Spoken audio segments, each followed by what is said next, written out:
청취자 여러분 안녕하십니까? 전격 시사 소현정입니다. 에이펙 정상회의가 코앞인데 국회는 국감 막바지까지 격전을 벌이고 있습니다.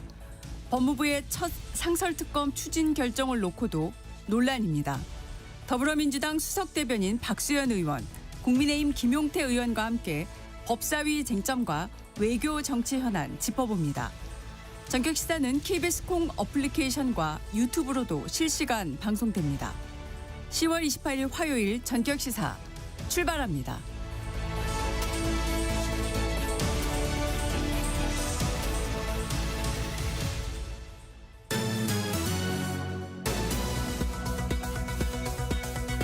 네, 뉴스브리핑 시작합니다. 한국경제신문 최영찬 기자와 함께합니다. 어서 오십시오. 안녕하십니까?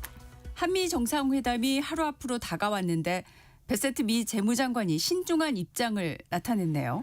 예, 스콧 베센트 미국 재무장관 무역 협상 관련해서 조금 신중한 발언이 나왔습니다.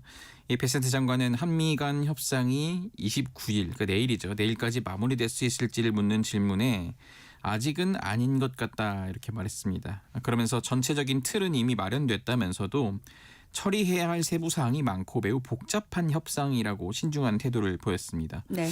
이게 트럼프 대통령이 이번 아시안 순방길에 오르면서 한미 무역 협상이 타결에 매우 가까워졌다고 했던 발언과는 좀 결이 다른데요. 트럼프 대통령 방한 중에는 합의를 매듭짓지 못할 가능성을 시사한 것으로 해석됩니다. 네. 당초에 에이펙 정상회의 기간에 합의가 나올 수 있다는 그런 기대 섞인 전망이 있었는데 우리 정부도 신중한 입장이죠. 그렇습니다. 지금 이재명 대통령도 양국 간 논의가 여전히 교착 상태 이렇게 평가했습니다.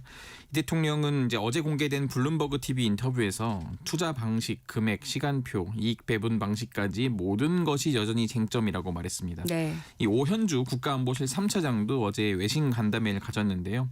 현재 진행되는 것을 볼 때 이번에 바로 타결되기는 좀 어렵지 않나 생각한다고 말했습니다. 결국 양 정상이 만나 톱다운으로 풀어야 하지 않냐 이런 분석도 나오는데요. 내일 정상회담에서 협상을 매듭짓지 못할 경우 한미 관계에는 계속 부담으로 작용할 수 있다 이런 의견이 좀 나오고 있습니다. 네. 이재명 대통령이 아세안 정상회의에서 캄보디아 총리를 만났습니다. 국제 범죄 문제가 대두됐던 만큼 관심이 모아졌죠. 예, 이 대통령은 이제 훈마네트 이 캄보디아 총리를 만나서 스캠 범죄 등에 대응하기 위한 코리아 전담반을 가동하기로 합의했습니다. 이 대통령은 현재 스캠 범죄 때문에 우리 국민들 전체가 매우 예민한 상태라고 했는데요. 네. 훈마네트 총리도 한국인 사망 사건의 유감을 표하고 아세안 국가 간의 공동 대응을 강조했습니다. 이 코리아 전담반은 다음 달부터 가동하기로 했고요. 전담반 내에 한국 경찰 파견 규모 및 운영 방식을 빠른 시일 내에 확정하기로 합의했습니다. 네. 이재명 대통령이 아세안 정상회의에선 FTA 개선 협상을 제안했네요.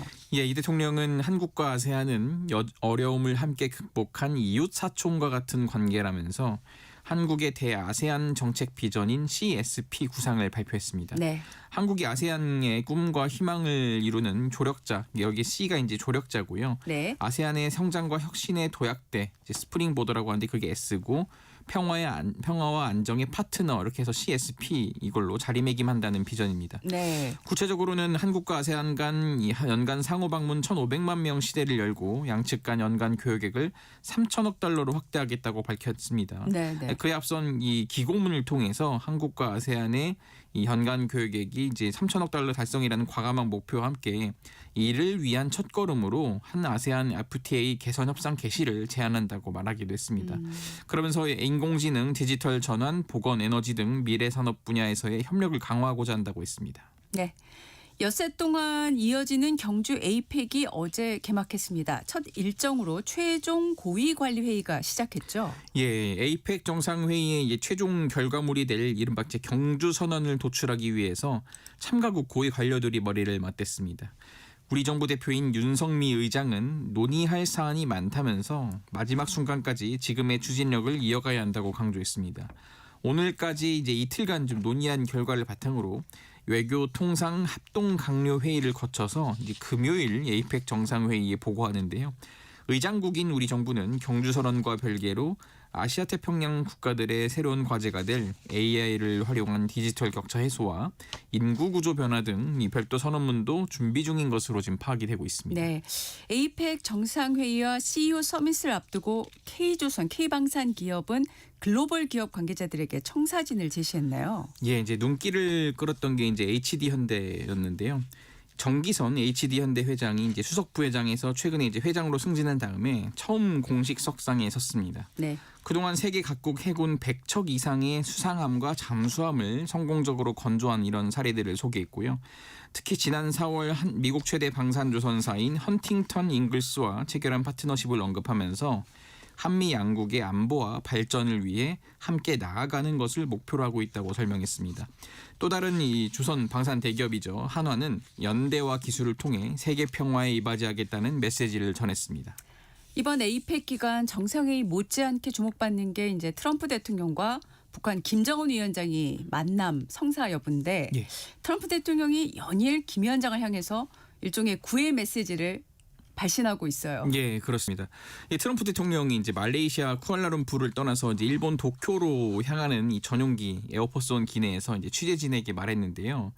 김정은을 만나면 정말 좋을 것이라고 했습니다. 네. 트럼프 대통령은 이제 아직 아무것도 정해지지 않았지만 그가 만나고 싶어 한다면 만나고 싶다. 그가 만나고 싶어 하면 나는 한국에 있을 것 이렇게 말을 했습니다. 네. 그러니까 김 위원장과 대화할 기회가 있으면 아시아 순방 일정을 좀 연장할 수도 있다 이런 뜻을 내비친 건데요. 네네.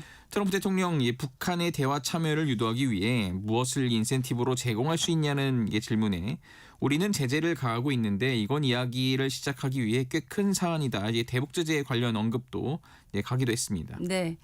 아직까지 북한은 공개적으로 별다른 반응이 없습니다. 그런데 준비 징후를 놓고는 해석이 다양해요. 그렇습니다. 지금 정동영 통일부 장관이 이제 올해 들어서 처음으로 판문점 북측 지역에서 미화 작업이 진행됐다고 밝혔는데요. 또 지난주부터 북한이 평양과 개성을 잇는 고속도로를 통제하고 보수 작업을 진행하는 것으로 알려졌습니다. 이제 네. 이를 두고 김 위원장이 이제 개성을 지나는 거 아니냐 이런 해석이 나오기도 하고요. 네네네. 지금 또 김정은 위원장 외교 최측근이 최선희 북한 외무상인데 이제 북미 회담을 하려면은 최 외무상이 있어야 되거든요. 근데 네. 최 외무상이 러시아와 벨라루스 방문을 위해 26일 출국을 했습니다. 그러면서 이번 방러가 그런 북미 정상회담과 연관성이 있지 않느냐 이런 좀 이걸 놓고 해석이 좀 관측이 나오고 엇갈리고 있는데 네. 이것 때문에 좀 다소 깜짝 만남이 어렵지 않겠냐 이렇게 전망하는 분도 있습니다. 네. 한덕수 전 총리가 계엄의 절차적 요건을 갖추기 위해 윤석열 전 대통령을 도왔다는 특검의 주장과 일치하는 증언이 나왔네요. 예, 강의구 전 대통령실 부속실장이 한 전 총리 내란 우두머리 방조 사건 재판에 증인으로 출석했습니다. 12.3 비상계엄의 그 사후 비상계엄 선포문을 폐기한 것 이것이 이제 한 전 총리 지시에 따른 것이었다고 법정에서 증언했는데요. 네. 이는 이 사후 선포문 폐기를 승인한 적 없다는 윤석열 전 대통령 주장을 뒷받침하는 내용입니다. 재판부는 대통령이 서명한 문서를 국무총리 의견에 따라 폐기한 것은 상식적으로 이해되지 않는다고 의문을 표했습니다. 네. 재판부는 내란 방조 혐의로 기소된 한 전 총리에게 내란 중요 임무 종사 혐의를 추가하는 이 공소장 변경을 허가했습니다. 또 11월 안에 결론을 내겠다며 윤 전 대통령과 김용현 전 국방장관 등에 대한 증인 신청을 검토해달라고 특검 측에 요청했습니다. 네. 내란 특검이 어제 오전 황교안 전 국무총리에 대한 압수수색에 나섰는데 황 전 총리 측 반발로 무산됐습니다. 예, 12.3 비상계엄 관련해서 이제 내란 외환 의혹을 수사 중인 조은석 특별검사팀이 황교안 전 국무총리에 대해 압수수색에 나섰지만 이 대치 끝에 이제 불발됐습니다. 황 전 총리는 비상계엄 선포 직후인 지난해 12월 4일 이 새벽에 자신의 SNS에 우원식 국회의장과 한동훈 국민의힘 대표를 체포하라는 글 올려가지고 이 내란 선동 혐의로 이제 경찰에 고발된 상태거든요. 네. 그러니까 이 사건을 넘겨받은 특검팀이 황 전 총리가 윤석열 전 대통령 등 내란에 주요한 역할을 한 이들과 공모해 선전과 선동을 했는지 이제 확인할 계획이었는데 지금 이제 황 전 총리 측 반발로 어제는 압수수색 무산됐습니다. 네. 오늘 여기까지 듣겠습니다. 한국경제신문 최영찬 기자였습니다. 고맙습니다. 감사합니다. 전격시사 듣고 계신 지금 시각은 7시 14분입니다. 이어서 교통정보 전해드립니다. 이 시각 교통정보입니다. 정체 구간 빠르게 증가하고 있는데요. 돌발 상황 여파가 더해진 곳들도 있습니다. 평택 제천고속도로 제천 쪽부터 볼게요. 안성맞춤 휴게소 부근에서 작업을 하고 있습니다. 소통은 2차로에서 이루어지고 있는데요. 남한성 나들목을 가기 전부터 꽉 막혀 있으니까요. 참고해서 운행하시기 바랍니다. 경부고속도로 서울 쪽으로 남이 분기점 부근에서는 사고 처리하고 있습니다. 4차로가 막혀 있고요. 3km 구간 여파를 받고 있습니다. 이후로는 기흥 부근에서 수원까지와 금토분기점에서 반포 쪽으로 답답합니다. 서울은 올림픽대로 공항 쪽인데요. 한남대교로 지나서 추돌 사고 났습니다. 3차로에서 처리하고 있는데 구리 암사대교 부근부터 속도가 많이 떨어지고 있습니다. KBS 교통정보센터에서 이현입니다.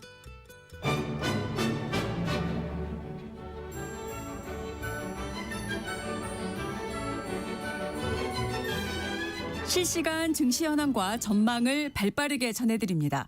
이 시각 증시 따라잡기. 오늘은 LSK 파트너스 김선영 대표 전화 연결합니다. 안녕하세요.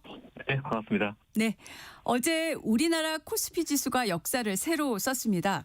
코스피 지수가 설정된 이후 45년 만에 4천 고지에 올랐는데 어떤 기록을 세웠는지 설명해 주시죠.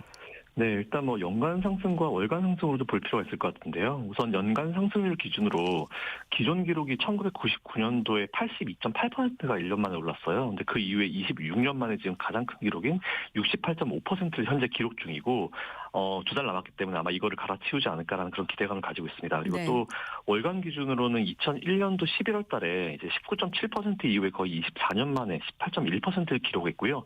이 역시 며칠 안 남았기 때문에 아마 이 기록도 좀 바뀌지 않을까라는 그런 기대감을 가지고 있습니다. 어쨌든 기간이 좀 남았다는 부분이 좀 그 기록을 갱신할 수 있는 그런 여건은 좀 되니까 요거 참고하시면 될 것 같습니다. 네, 어제 종가 기준으로 최고가 마감을 했죠. 네, 맞습니다. 사실 이게 엄청난 의미를 가지고 있는데요. 특히 이제 주요 수급의 주체가 이제 외국인과 기관이라는 점이 좀 의미가 있습니다. 특히 외국인 같은 경우는 일반적으로 이제 원달러 환율이 이게 1,400원이 넘고 1,300원이 넘고 이렇게 높은 상황에서는 외국인들이 매도를 하는 게 맞거든요. 이론상으로는. 하지만 계속 매수를 지속해주고 있다라는 게 의미가 좀 있는 것 같고요. 네. 무역 협상 같은 불확실성이 아마 제거가 되게 되면은 다시 원화 강세 기조로 가면서 그렇게 되면 이제 오히려 그게 외국인들의 추가 유입의 요인이 되기 때문에 지수 상승이 더 강해질 요인은 좀 충분히 있는 것 같다라는 그런 생각을 가지고 있습니다. 네. 역사적인 사천피의 주역, 우리 증시 이렇게 끌어올린 핵심은 한마디로 뭐라고 정의할 수 있을까요?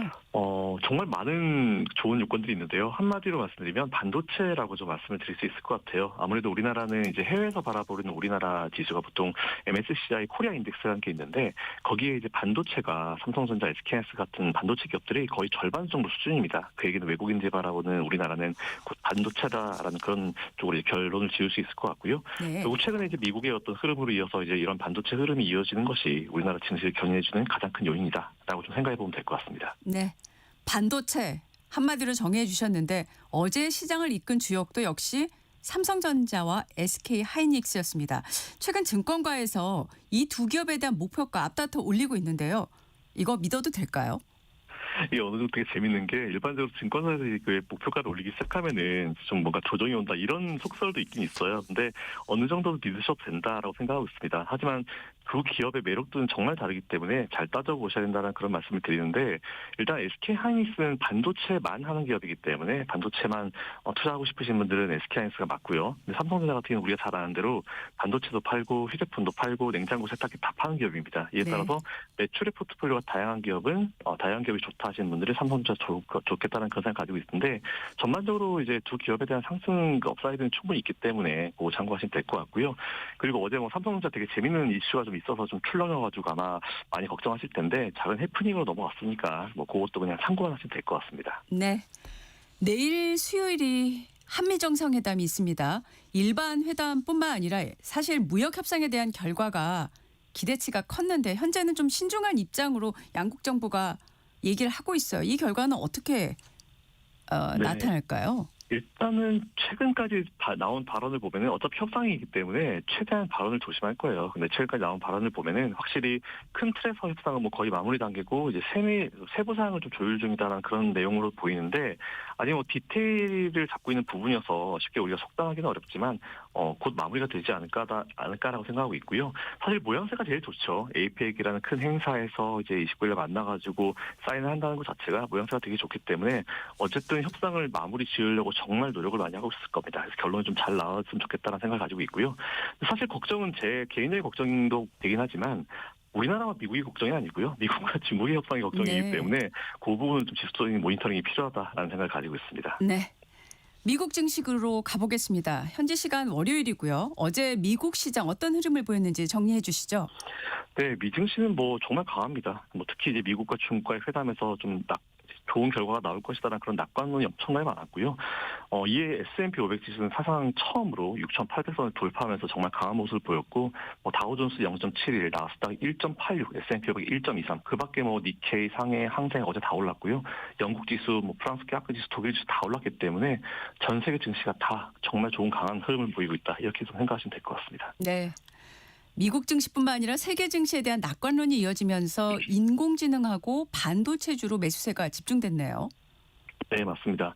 일단 뭐 오늘 종가 기준으로 보니까 확실히 엔비디아를 비롯한 관련 기업들의 이제 대중국 이제 수출 기회에 대한 어떤 확대 기대감이 좀 많이 반영이 되고 있는 것 같습니다. 사실 엔비디아 같은 경우는 새로운 칩이 나왔는데도 불구하고 이제 그동안 중국의 수출 제한 때문에 하지 못하고 있었는데 아마 협상이 잘 되게 되면 어느 정도 수출은 다시 풀리지 않을까라는 그런 기대감이 지금 M7 기업들 모두에 들어가고 있는 것 같고요. 네. 이에 따라서 M7 모든 기업들이 큰 폭으로 상승 마감했는데 뭐 엔비디아가 2.81, 테슬라가 4.31, 알파벳 3.62, 애플 2.28 정말 강한 모습을 보여주고 있습니다. 네. 미중 간 협상 타결에 대한 기대감 때문인지 그동안 끝없이 치솟던 금값은 계속 주춤하는 추세입니다. 네, 맞아요. 사실 이게 좀 많은 분들이 금을 내가 투자를 해야 되나 말아야 되나 저도 사실 지인으로 되게 많이 질문을 받았었던 부분인데요. 네. 확실히 두 국가 간의 긴장이 좀 완화되면서 안전자산에 대한 금에 대한 수요가 조금 줄었다라는 의견입니다. 근데 문제가 우리가 조금 봐야 될 부분은 이번 주에 또 FOMC가 있어요. 네. 여기서 금리 인하를 하게 되면은 금값이 다시 반등할 거다라는 관측도 있어가지고 요거는 같이 참고하시고 모니터링 하시면 될 것 같습니다. 네. 어제 베센트 미 재무장관이 차기 연준 의장 후보군 5명을 발표했는데 앞으로 미국과 글로벌 시장에 미칠 영향 좀 얘기해 주시죠. 네, 어제 그 말레이시아에서 일본으로 넘어가는 비행기에서 취재진에게 직접 발표를 했는데 네. 보니까 확실히 우리 예상대로 다 나왔습니다. 크리스토퍼 현재 월러 이사 그리고 미셸 보먼 부의장, 케빈 씨 역시 나왔고요. 그리고 비너 씨전 페드 이사 그리고 이제 닉라이더 블랙락 CIO 5명이 나왔는데 네. 일단은 뭐 통상적으로 이제 현재 그 의장의 임기가 만료되기 한 3, 4개월 전에 후임을 발표를 해요. 파월 의장이 내년 5월에 만료가 되기 때문에 네. 12월에 나오는 거는 통상적으로 나오는 거다라고 보시면 될 것 같고요. 네. 현재는 케빈 씨 NC 위원장이나 크리스토퍼 월러 이사 2명이 입하전이기 때문에 과연 누가 될지 좀 궁금하긴 한데 둘 중에 누가 된다 하더라도 사실 시장에는 좀 긍정적으로 이제 바라볼 수 있는 그런 부분이고 시장과 소통을 잘하는 성격의 두 분이기 때문에 뭐 어떤 분이 연준 의장이 된다 하더라도 내년부터 미 연준의 어떤 정책 기조에 따라서 딱히 그렇게 크게 마음 쓰실 필요 없을 것 같다라는 생각을 가지고 있습니다. 네. 증시가 말 그대로 에이펙 랠리를 보이고 있어요.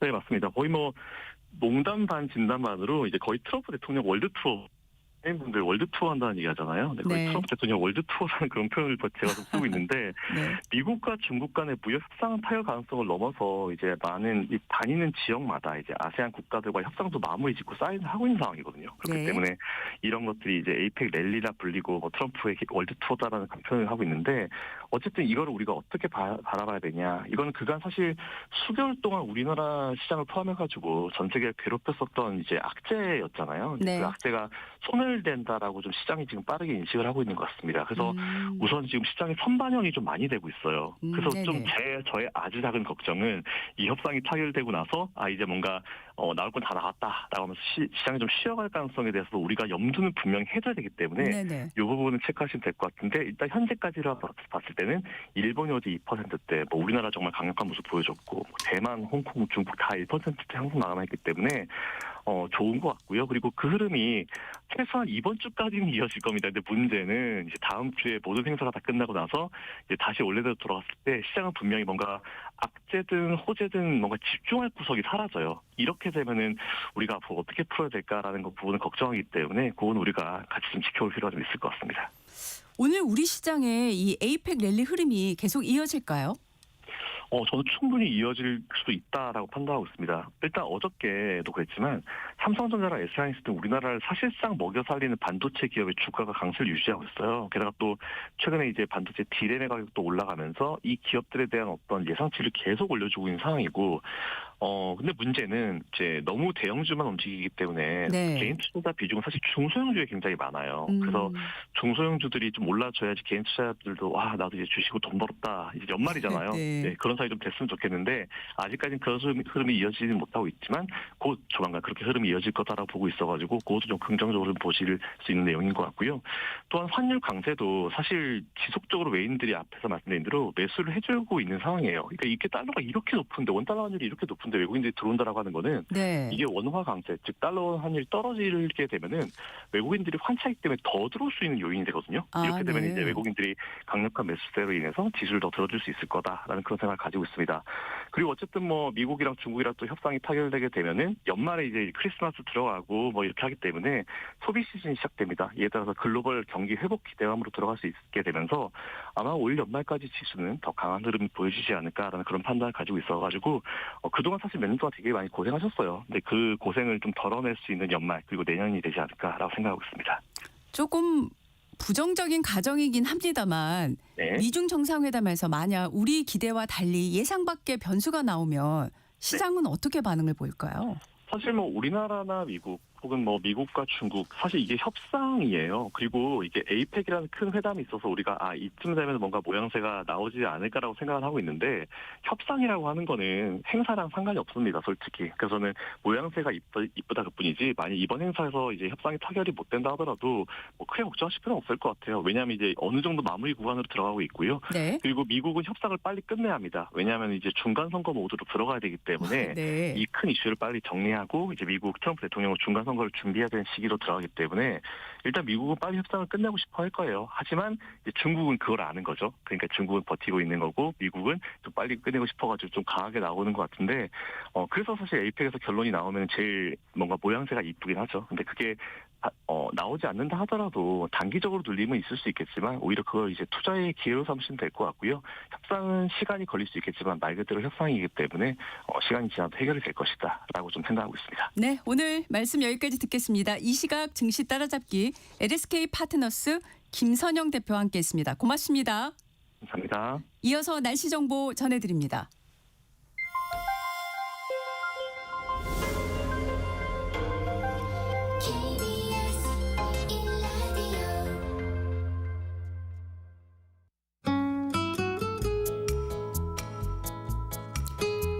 오늘의 날씨 이설아 기상캐스터와 함께합니다. 어서 오십시오. 네, 안녕하세요.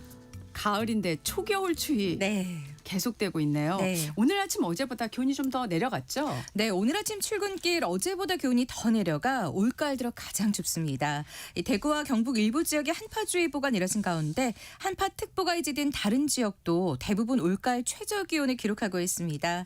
아침 최저기온은 강원도 설악산이 영하 7.8, 강원도 철원이 영하 3.4, 경북 봉화가 영하 3.3, 경기도 파주가 영하 3.1, 충북 제천은 영하 1.7도로 영하로 떨어진 곳이 많습니다. 그러네요. 또한 서울도 영상 3.4도로 어제보다 낮습니다. 여기에 바람도 약간 강하게 불어서 체감 온도는 이보다 더 낮은데요. 한반도 북쪽에서 찬 공기가 내려온 데다 밤새 맑은 가운데 복사냉각까지 더해졌기 때문입니다. 이렇게 때이른 추위 속에 영하인 곳도 참 많아서 네. 이미 첫설이랑 첫 얼음이 온 곳이 많은데 서울도 그러네요. 네, 그렇습니다. 오늘 아침에 때이른 추위 속에 중부와 경북 내륙과 산지는 올가을 들어 처음으로 서리와 얼음이 관측된 곳이 많습니다. 네. 서울은 지난해보다는 9일 빨리 오늘 아침에 아, 첫 네. 서리가 관측됐고요. 네네. 또 지난해보다 10일 빨리 첫 얼음까지 관측이 됐습니다. 네네. 내일 아침까지 전국 내륙을 중심으로 아침 기온이 영하로 내려가 서리가 내리거나 물이 오는 곳도 있겠습니다. 수확철 농작물 관리에 신경 쓰셔야겠습니다. 네. 다행히 이번 추위가 오래 가진 않는 것 같아요. 언제 추위가 풀릴까요? 네, 내일 아침까지는 평년 이맘때보다 추운 날씨가 이어지겠습니다. 그러나 내일 낮부터 추위가 풀리기 시작해 모레 목요일부터는 평년의 10월 하순 날씨를 다시 되찾겠습니다. 네네. 모레까지는 전국적으로 고기압의 영향으로 쾌청한 가을 하늘을 보실 수가 있습니다. 네. 하지만 금요일에 서해상에서 기압골이 다가와 밤부터 수도권과 강원 북부 내륙, 충남 북부 서해안에 비가 오는 곳이 있겠습니다. 토요일 오전까지 수도권과 강원 영서, 충남과 전라도, 제주도에는 비가 이어지겠습니다. 네. 에이펙 정상회의 기간인데 맑은 날씨도 있고 비도 오는 날씨도 있고 그러네요. 네. 네. 오늘의 날씨 이설아 기상캐스터였습니다. 고맙습니다. 네, 고맙습니다. 전격 시사 잠시 후 전격 인터뷰로 돌아옵니다.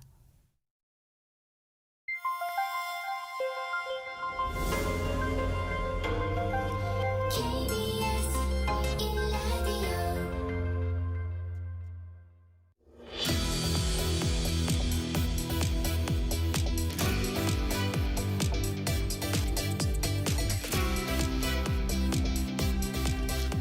전격 인터뷰 먼저 더불어민주당 수석 대변인 박수현 의원을 전화로 연결해 보겠습니다. 의원님 나와 계시죠? 네, 박수현입니다. 네, 안녕하세요. 네. 법사위 국감 관련 질문으로 시작하겠습니다. 어제 대검찰청 국감에서 상설특검의 적절성을 놓고 공방이 있었습니다.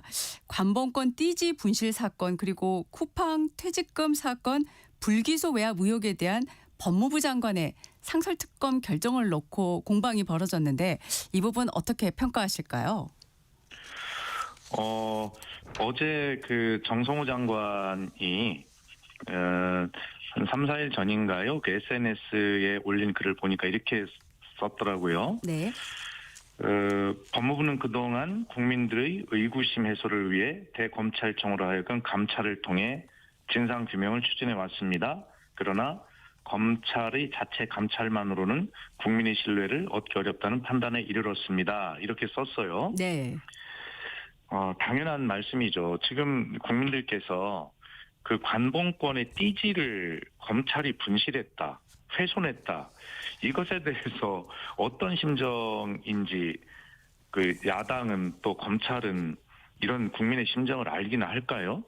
그거에 대해서 이해하고 있는 국민이 누가 계시겠습니까? 어떻게 그 아주 핵심 증거의 고리가 될 수 있는 관봉권에 일반 국민은 저 언론에서 TV에서나 보지 구경할 수도 없는 거잖아요. 네. 그 중요한 것을 검찰이 분실하고 훼손했다라고 하는 것에 대해서 정성호 법무장관이 감찰을 지시했는데 감찰의 결과가 나왔는데 알 수 없다는 거잖아요. 네네. 그리고 윗선의 지시는 없는 것 같다. 이런 것에 대해서 국민 감정이 국민의 눈높이가 이해를 도저히 할 수가 없는 것이니 어제 그 법사위 지금 말씀하신 국정감사에서 노만석 검찰총장 직무 대행도 네. 저희들이 국민적 신뢰를 잃은 게 작용하지 않았나 싶다. 그렇게 이야기를 했어요. 결과적으로 이것은 상설특검으로 가게 된 이것은 검찰의 자업자득이다. 아직도 검찰이 검찰청 간판을 떼고 공소청으로 이 간판을 갈아붙이는 그 이유를 검찰 개혁의 이 국민적 요구를 아직도 이해하지 못하고 있다. 이런 상황에서 상설특검으로 이 가장 기본적인 국민의 눈높이에 맞는 그런 어떤 진실을 밝힐 수밖에 없는 상황으로 온 것입니다. 예. 네. 쿠팡 퇴직금 사건 불기소 외압 의혹도 같은 선상에서 평가하십니까? 그러니까 이것도 이해가 안 되는데요. 네. 법무부가 국회에 상설특검 계획서를 제출했는데 네. 거기에 지금 말씀하신 쿠팡 퇴직금 수사 외압 사건의 압수수색 정보 사전 누설과 증거 누락이라고 하는 구체적 범죄 사실을 포함한 것으로 그렇게 알려졌어요. 네. 이게 그 내용이 뭐냐면 지난해 9월에 사적인 친분이 있는 그 피의자 측 변호인에게 압수수색 정보를 사전에 누설했다는 겁니다. 네. 아니 이 국민들이 생각할 때 이런 검찰을 믿을 수 있겠어요? 어떻게 압수수색 정보를 사전에 누설할 수 있습니까? 그리고 증거 누락을 어떻게 지시할 수 있는 거죠? 이런 것들을. 그래서 정말 이 검찰로는 안 되겠다라고 네. 하는 그러한 어떤 내 딸은 당연한 조치다 이렇게 생각하고 다시 한번 말씀드리지만 검찰청의 간판을 떼게 되고 검찰 개혁의 요구에 대해서 국민들이 여러 같은 이러한 요구가 왜 빗발쳤는지를 확인한 그런 사건이다, 일이다 이렇게 생각합니다. 예. 네. 비판도 있습니다. 이준석 개혁신당 대표가 SNS에 파란 윤석열 세상이 왔다. 이런 말로 지금 비판을 했습니다. 사정 공면으로 정책 실패 덮으려는 거 아니냐고도 했는데요. 어떻게 반론하시겠습니까? 이준석 대표님의 이 말씀에 대한 반론 자체를 하지 않겠습니다.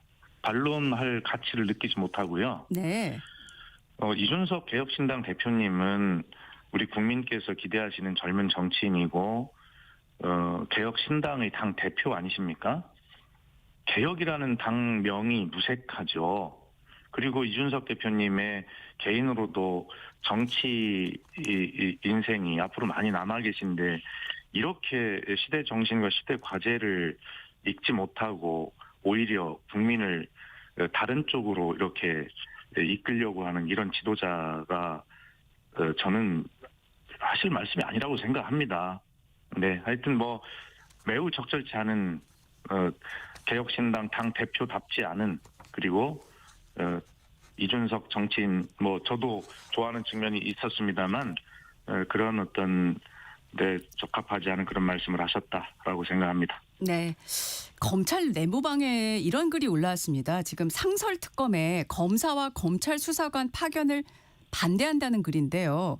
네. 이게 아마도 특검이 수사와 기소를 모두 할 수 있기 때문에 그러니 법무부 장관발 상설특검 추진에 수사 기소 분리 원칙, 정부 여당이 추진하는 수사 기소 분리 원칙 이 두 개가 충돌하는 거 아니냐 이런 지적으로 읽히는데 어떻게 생각하십니까? 이 기회를 좀 통해서 한 말씀 꼭 드리고 싶은 게 있습니다. 네. 검찰 내부망이라는 게 2%인가 뭐 그렇게 알고 있는데요. 네, 네. 검사가 전국 전체 한 2,000명이 넘는 것으로 알고 있습니다. 그런데 2%에 예를 들어서 무슨 뭐 검사 한 명이 글을 올리면 그것이 무슨 뭐 댓글 항명이니 무슨 뭐 이런 어떤 평가들을 하지 않습니까? 네네. 그런데 뭐 제가 잘은 모르겠습니다만 어떤 글을 읽어보니까 뭐 이것도 역시 검사 한 분이 2%의 글을 올렸고 댓글이 서너 개 달려 있다는 거예요. 네. 그렇다고 해서 그 의견을 무시하자는 이야기는 아닙니다, 결코. 네. 그러나 그것이 무슨 검사 전체 또는 대부분의 모두 입장인 것처럼 그렇게 무슨 뭐 주목을 하고 뭐 그에 대한 평가를 하고라고 하는 것에 대해서 저는 동의하지 않습니다.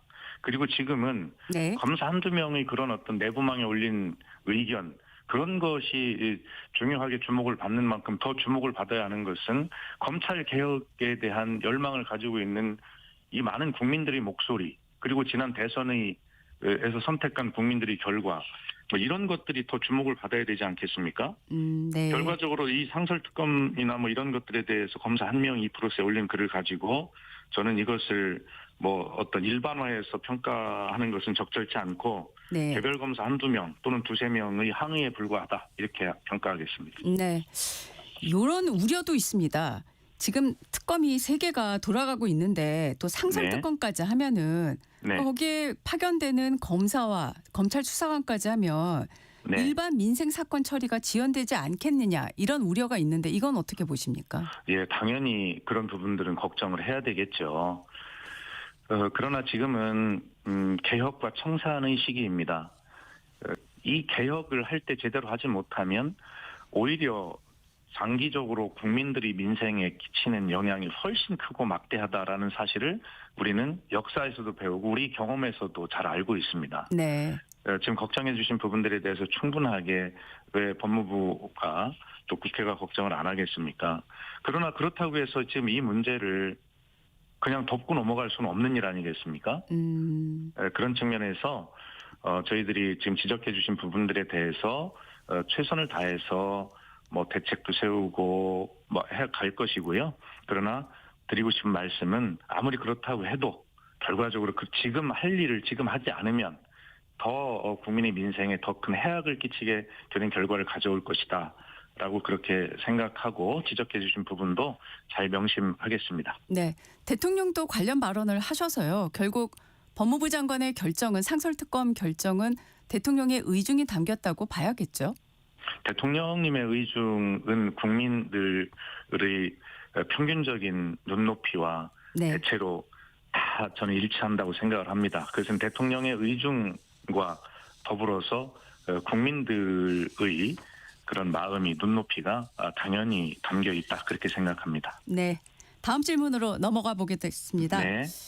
이른바 삼청동 안가 모임 의혹을 받고 있는 이완규 전 법제처장이 24일 법사위 국감에서 어제 또 증인 선서를 거부를 했습니다.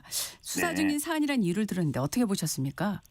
예, 그러니까 수사 중인 사안이라는 이유 그리고 민주당 의원들이 자신을 고발했기 때문에 재척 사유에 해당한다라고 주장하면서 증언을 거부한 것이거든요. 네. 예, 참 이 12.3 비상 계엄을 일으키고 12월 4일 다음 날에 용산 청와대 안가에서 핵심 측근들과 이 법률가들 비밀 모임을 가진 당사자 아닙니까? 그야말로 법꾸라지 같은 이야기죠. 어떻게 대한민국 민주주의를 무너뜨린 이 문제에 대해서 대책을 세운 모임을 법률가들끼리 모여서 한 사람이 또 그 법지식을 이용해서 국회에 와서 당연히 그런 역사 앞에 진실을 밝혀야 되는 이런 부분 앞에서 국민의 대표인 국회 앞에서 이런 어떤 법지식을 활용해서 증언을 거부하고 증언하지 않으려고 하는 이러한 법꾸라지 같은 이런 모습을 보이는 것에 대해서 국민과 함께 분노하지 않을 수 없고 바로 이러한 소위 배웠다는 사람들, 지식인들 그 배운 지식을 도대체 어디에 사용하는 겁니까? 그것을 국가와 국민을 섬기는 일에 사용해야지 어떻게 자기 자신을 보호하는 일에만 사용합니까? 이런 사람들이니까 그러한 짓을 하고도 반성할 줄 모른다라고 하는 그런 생각을 하게 됩니다. 예. 네. 국민의힘은 지난 법사위 국감에서 조원철 법제처장의 발언을 문제 삼고 있습니다. 이 네. 대통령의 모든 재판은 무죄란 발언을 지금 거론하고 있는데 네. 고발에 탄핵 소추안 발의까지 예고했어요. 이런 네. 국민의힘 대응에 대해서 어떻게 생각하십니까?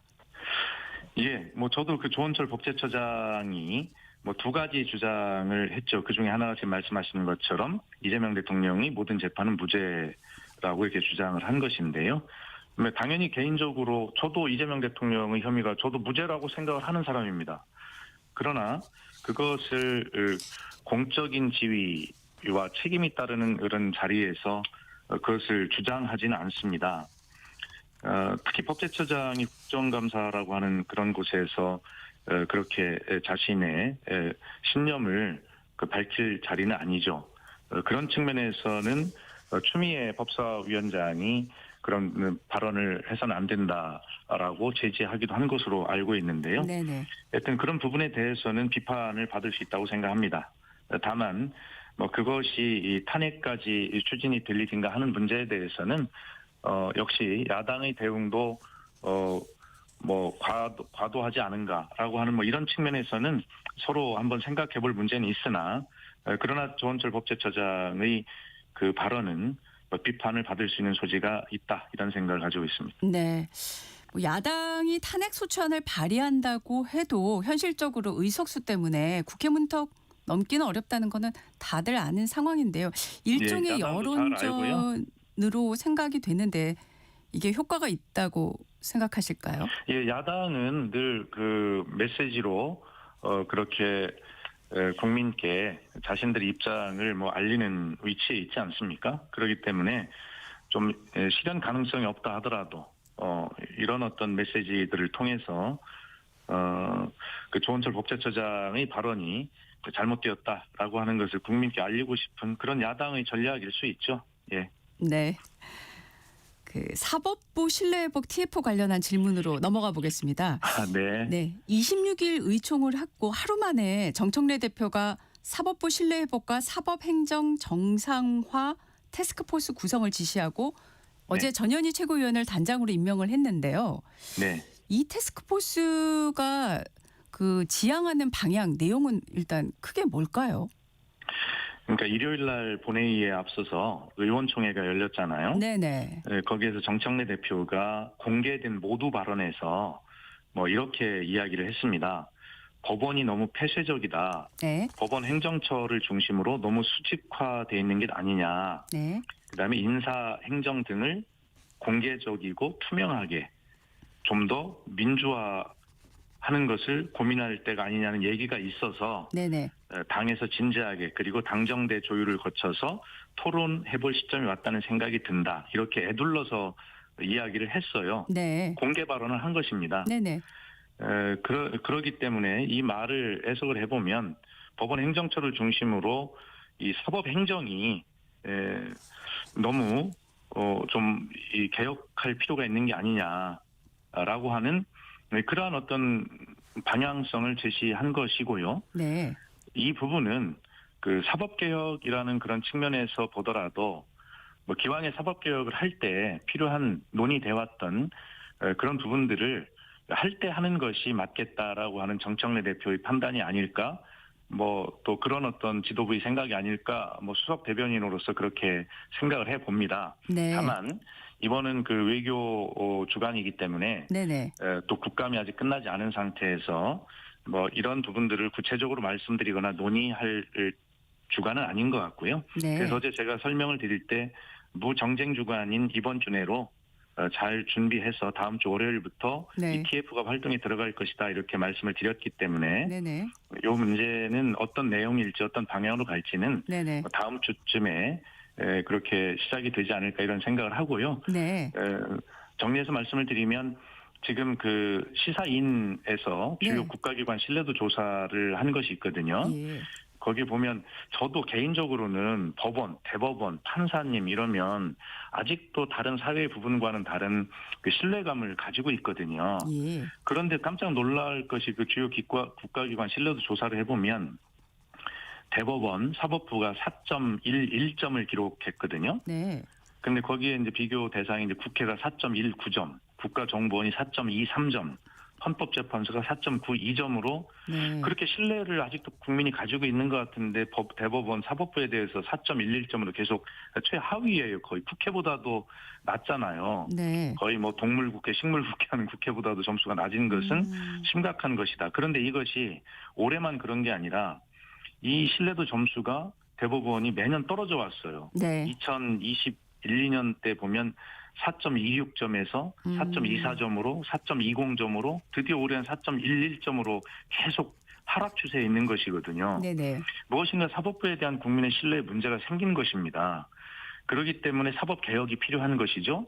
그래서 아마 우리가 이제 사법 개혁 그 사개특위도 만들어서 안을 냈고 지금 7개 이슈에 대해서 사법 개혁을 추진하고 올해 안에 이것을 국회를 통과시키겠다 이렇게 이제 로드맵을 제시하고 있는데 네. 아마 당 지도부는 기왕에 이런 개혁들을 처리할 때 바로 이 사법 행정에 관한 이 폐쇄성 이 문제도 이번에 할 때 하자.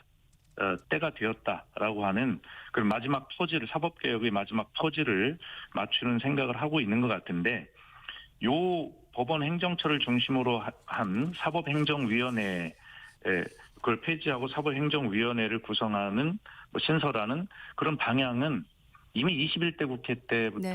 너무 논의가 많이 되온 사항이고요. 네. 이미 21대 때도 이탄희 의원 법안이 발의가 돼서 논의가 됐었고 네. 김명수 전 대법원장 제재에서는 이걸 거의 뭐 추진하려고 했다. 검찰 개혁이 더 급하기 때문에 못했던 이런 부분이 있는데 네네. 갑자기 나온 이야기는 아니다. 그리고 사법 개혁의 마지막 퍼즐 같은 뭐 그런 느낌이 들고요. 그 다음에 사법 개혁을 할 때 하자라고 하는 그런 판단이 있는 것은 아닌가 이런 생각을 해봅니다. 네. 일요일 의총에서 대통령 재판 중지법이라고 불리는 형사소송법 개정안 때문에 이제 야당에서 또 반박, 공방에 가까운 이제 발언들이 나오고 있습니다. 일단은 지금 법사위 여당 간사인 김용민 의원을 중심으로 해서 이 네. 법안을 본회의에 지금 부의가 돼 있는데 처리하자는 주장을 하고 있지 않습니까? 예. 그러면 지금 이 법안을 처리하는 방향으로 가닥이 잡힌지 아니면 아직은 검토 중인 상황인지 어떤 상황일까요? 이게 제가 분명하게 말씀을 수석 대변인으로서 이제 드렸는데요. 뭐 현재로서는 이것은 의원 개인 또는 개인의 의견의 수준이고요. 김용민 의원이나 이건태 의원이나 보면 뭐 유튜브 방송에 나가서 3차례 거론한 적이 있고 네. 지난 일요일 날 의원총회에서 비공개이긴 하지만 의원총회에서 이제 거론을 한 것인데요. 네네. 현재는 개인의 의견이 개진되는 그런 단계라고 보고 이것을 지도부 차원의 논의나 결정으로 올릴 것인가 하는 것은 그 역시도 아마 이번 주를 지나야 어떤 방향이 잡히지 않을까 이런 생각을 하고 있고요. 네네. 이에 대해서 제가 논평을 할 때 네. 뭐 이런 말씀을 드렸어요.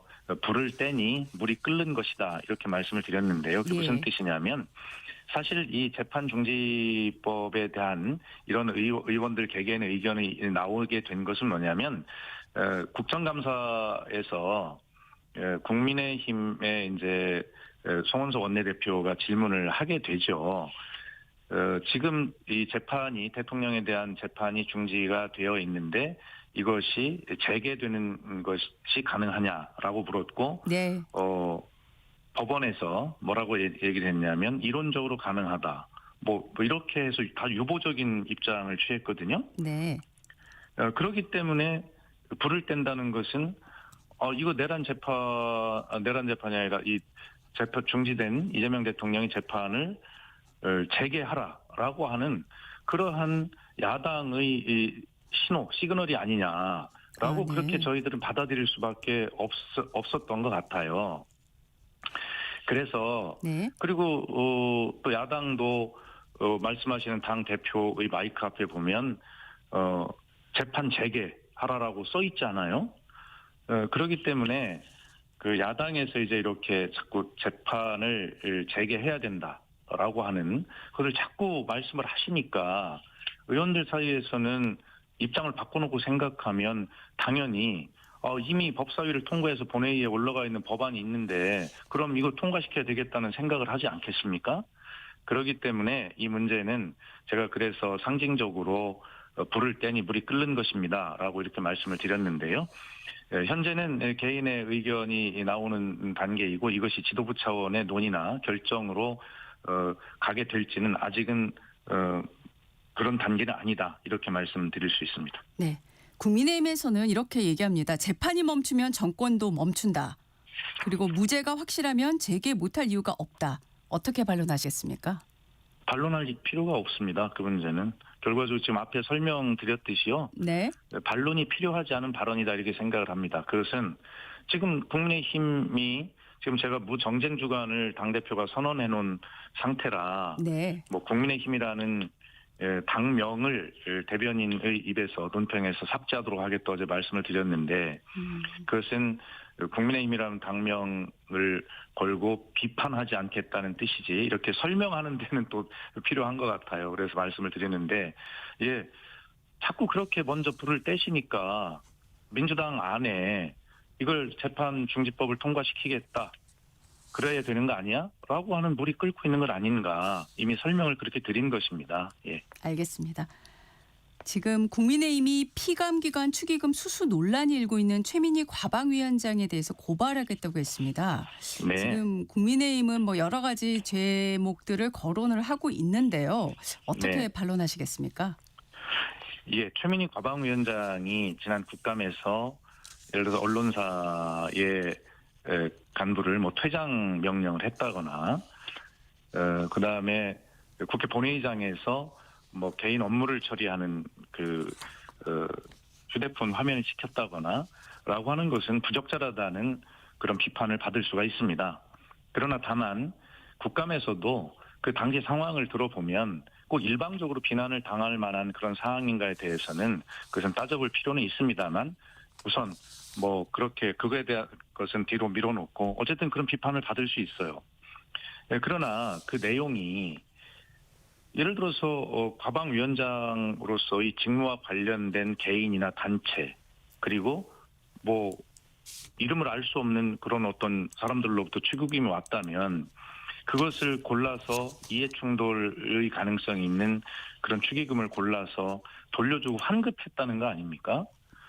그런데 그 환급한 것도 잘못이라고 그래서 그걸 가지고 고발한다고 하는 것이 맞는 것인가에 대해서 좀 안타까운 부분이 있고요. 어젯밤에 그래서 제가 페이스북에 글을 쓴 것이 네네.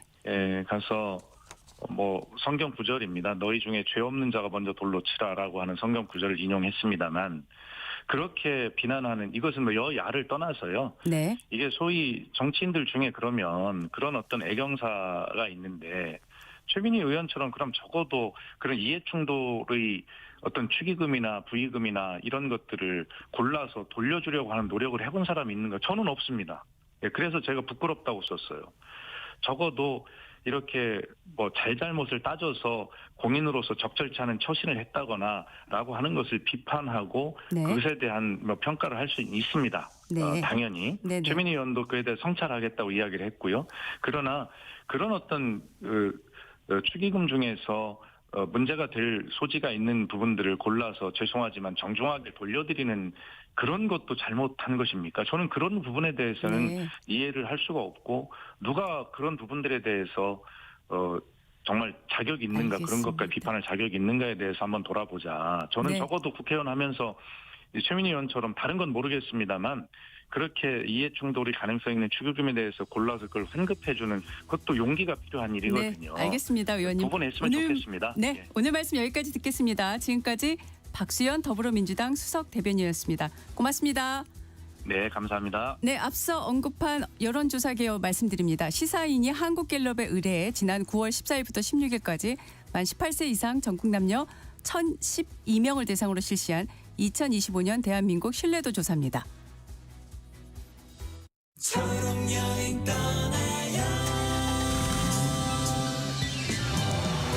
안녕하세요. 싱어송라이터 적재입니다. 지영님의 사연을 소개할게요. 축제의 계절 가을. 하지만 휠체어로 이동해야 하는 저에겐 사람 많은 축제장은 먼 이야기였습니다. 근데 올해는 달랐어요. 편의 차량을 이용해 축제장을 찾아 여유롭게 즐길 수 있었거든요. 낙엽, 단풍, 그리고 불꽃놀이까지 영화 속 주인공이 된 것 같은 하루였습니다. 우리 함께 떠나봐요. 어디라도 좋아 좋아. 자 출발해요. KBS 연중 캠페인 초록여행 떠나요는 장애인의 자유로운 여행을 응원하는 기아와 그린라이트가 함께합니다. 고된 하루의 웃음, 안방 일렬의 감동, 가장 필요할 때 여러분 곁에. 이 모두가 시청자 여러분 덕분에 가능했습니다. 방송법 개정에 따라 2025년 11월부터 수신료는 전기요금과 함께 고지됩니다. 수신료 내역은 전기요금 고지서에서 확인하실 수 있습니다. 수신료 문의는 KBS 수신료 콜센터 1588-1801로 연락 주시기 바랍니다. KBS는 언제나 여러분의 소중한 일상과 함께합니다. 수신료의 가치를 실현합니다. 여러분의 KBS.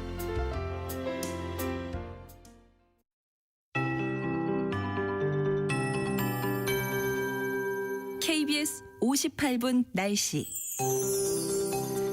어제보다 더 추운 오늘은 곳곳에서 올가을 최저 기온을 기록하면서 서울과 수원에는 첫 얼음과 첫 서리도 관측됐습니다. 서울의 얼음은 작년보다 열흘, 서리는 9일 빠른 기록입니다. 현재 대구, 경북 곳곳에는 한파특보가 내려져 있고요. 봉화, 파주, 북춘천이나 철원, 대구, 한령 경지로는 오늘 영하 3도대로 뚝 떨어졌습니다. 서울도 영상 3.1도로 어제보다 낮은 기온으로 아침을 열었고요. 추위는 내일 아침까지 계속됩니다. 이번 주 중 오늘이 가장 낮은 기온이 예상되고 또 내일 낮부터는 평년 기온을 회복하겠습니다. 바람은 강해서 체감 온도가 계속 낮으니까요. 오늘도 따뜻한 옷차림 필요하겠고 오늘 낮 기온은 그래도 어제보다는 1도에서 3도 오르겠습니다. 여전히 쌀쌀한 낮 기온인데 서울이 12도, 세종, 강릉 14, 대전, 대구 15, 광주 16, 부산, 제주 17도로 예상됩니다. 내일 낮부터 수요일부터 추위가 이렇게 느그러지면서 나흘 정도 주춤했다가 일요일 아침부터 쭉 다시 추워질 전망이고요. 당분간 하늘은 맑겠습니다. 금요일 밤에 수도권과 강원 내륙 충남 서해안에 비가 오겠고 토요일 오전까지 중부지방과 전라권 제주에 비 예보가 있습니다. 지금 서울 기온은 3.2도입니다. 기상청에서 최형우였습니다.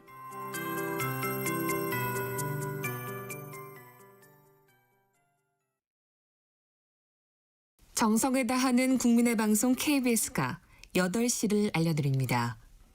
AM 711kHz, FM 97.3MHz, KBS 1라디오입니다. HLKA.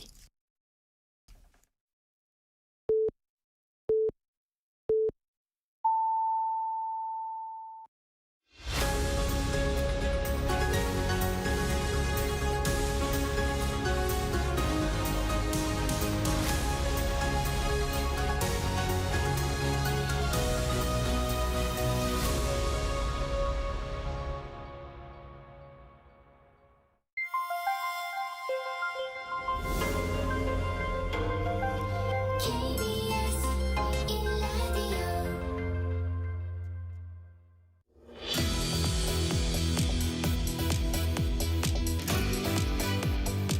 네, 전격 인터뷰 2부에 들어가기에 앞서서 박수현 의원이 언급한 여론조사 개요에 대해서 말씀드리겠습니다.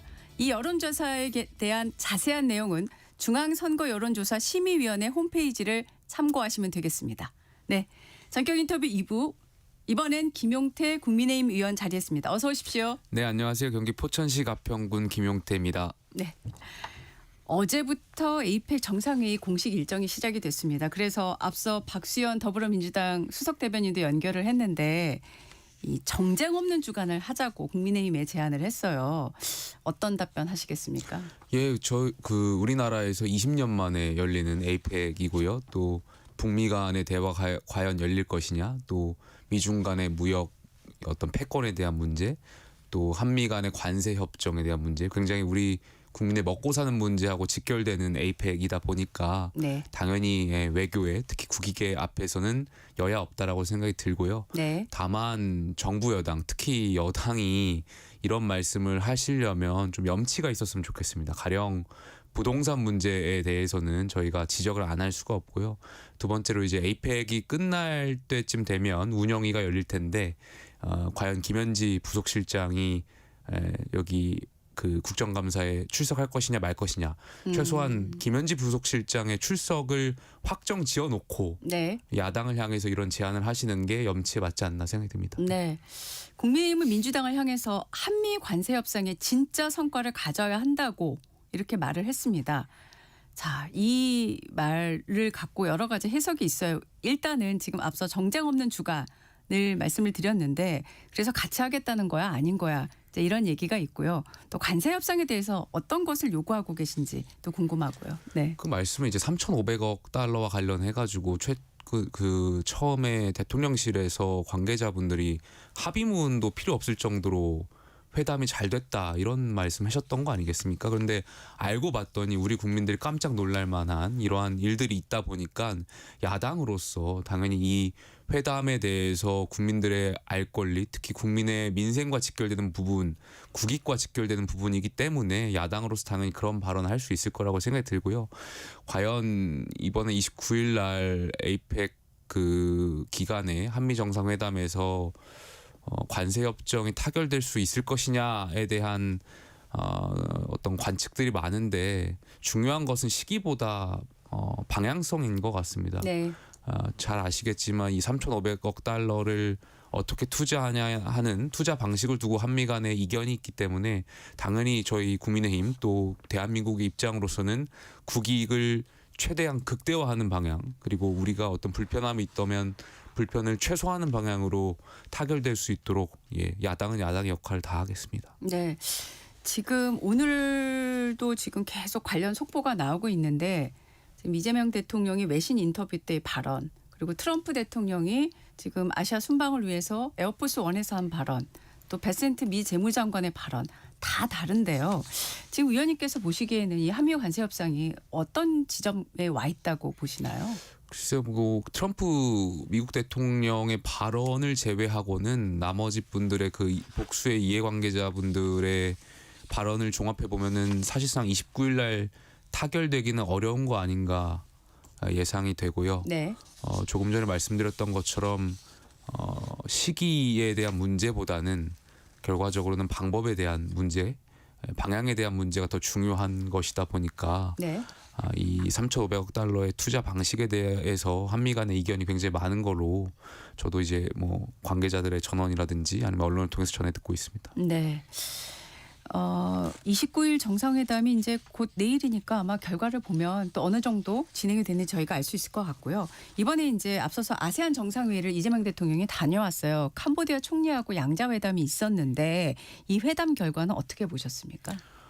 먼저 이 캄보디아하고의 양자회담은 캄보디아 측에서 요청을 했다라고 제가 전해 들었습니다.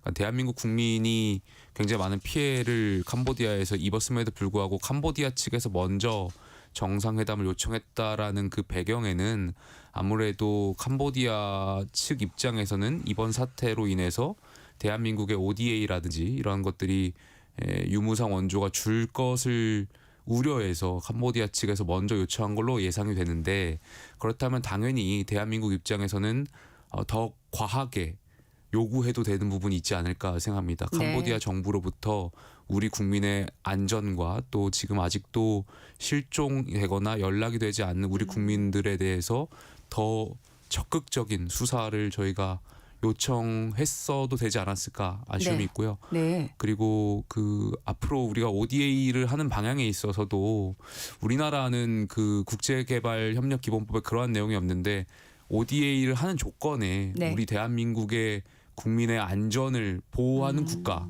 혹은 보호하는 조건으로 이 ODA를 해야 하는 방향으로 우리 법도 이제 바꿔나가야 할 필요가 있지 않을까 생각했습니다. 네.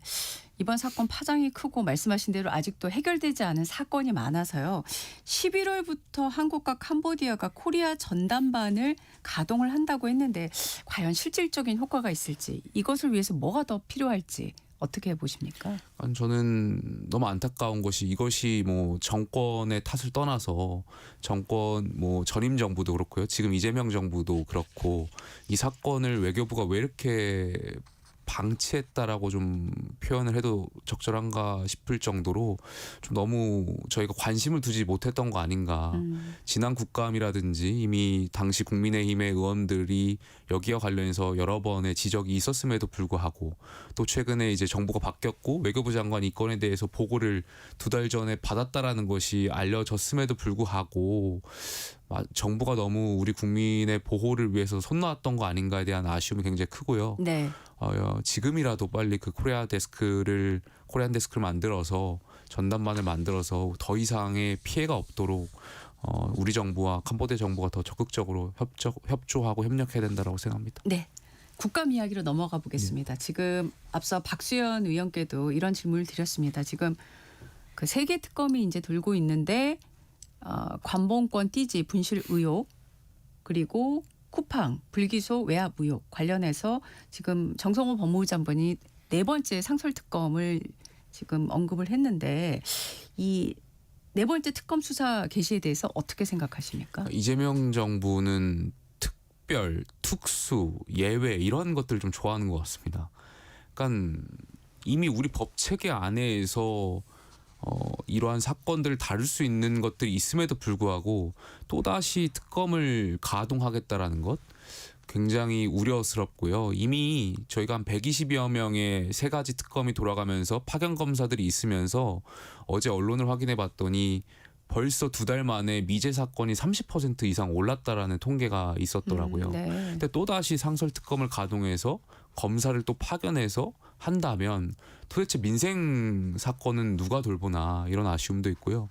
두 번째로 그 검사 일선 검사들도 지적했던 사항인데 아니 그 검사를 못 믿겠다고 하면서 정작 상설특검이나 특검을 가동하면서 검사를 파견하는 이 모순적인 행태들에 대해서는 어떻게 설명할 것인가에 대한 우려도 있고요.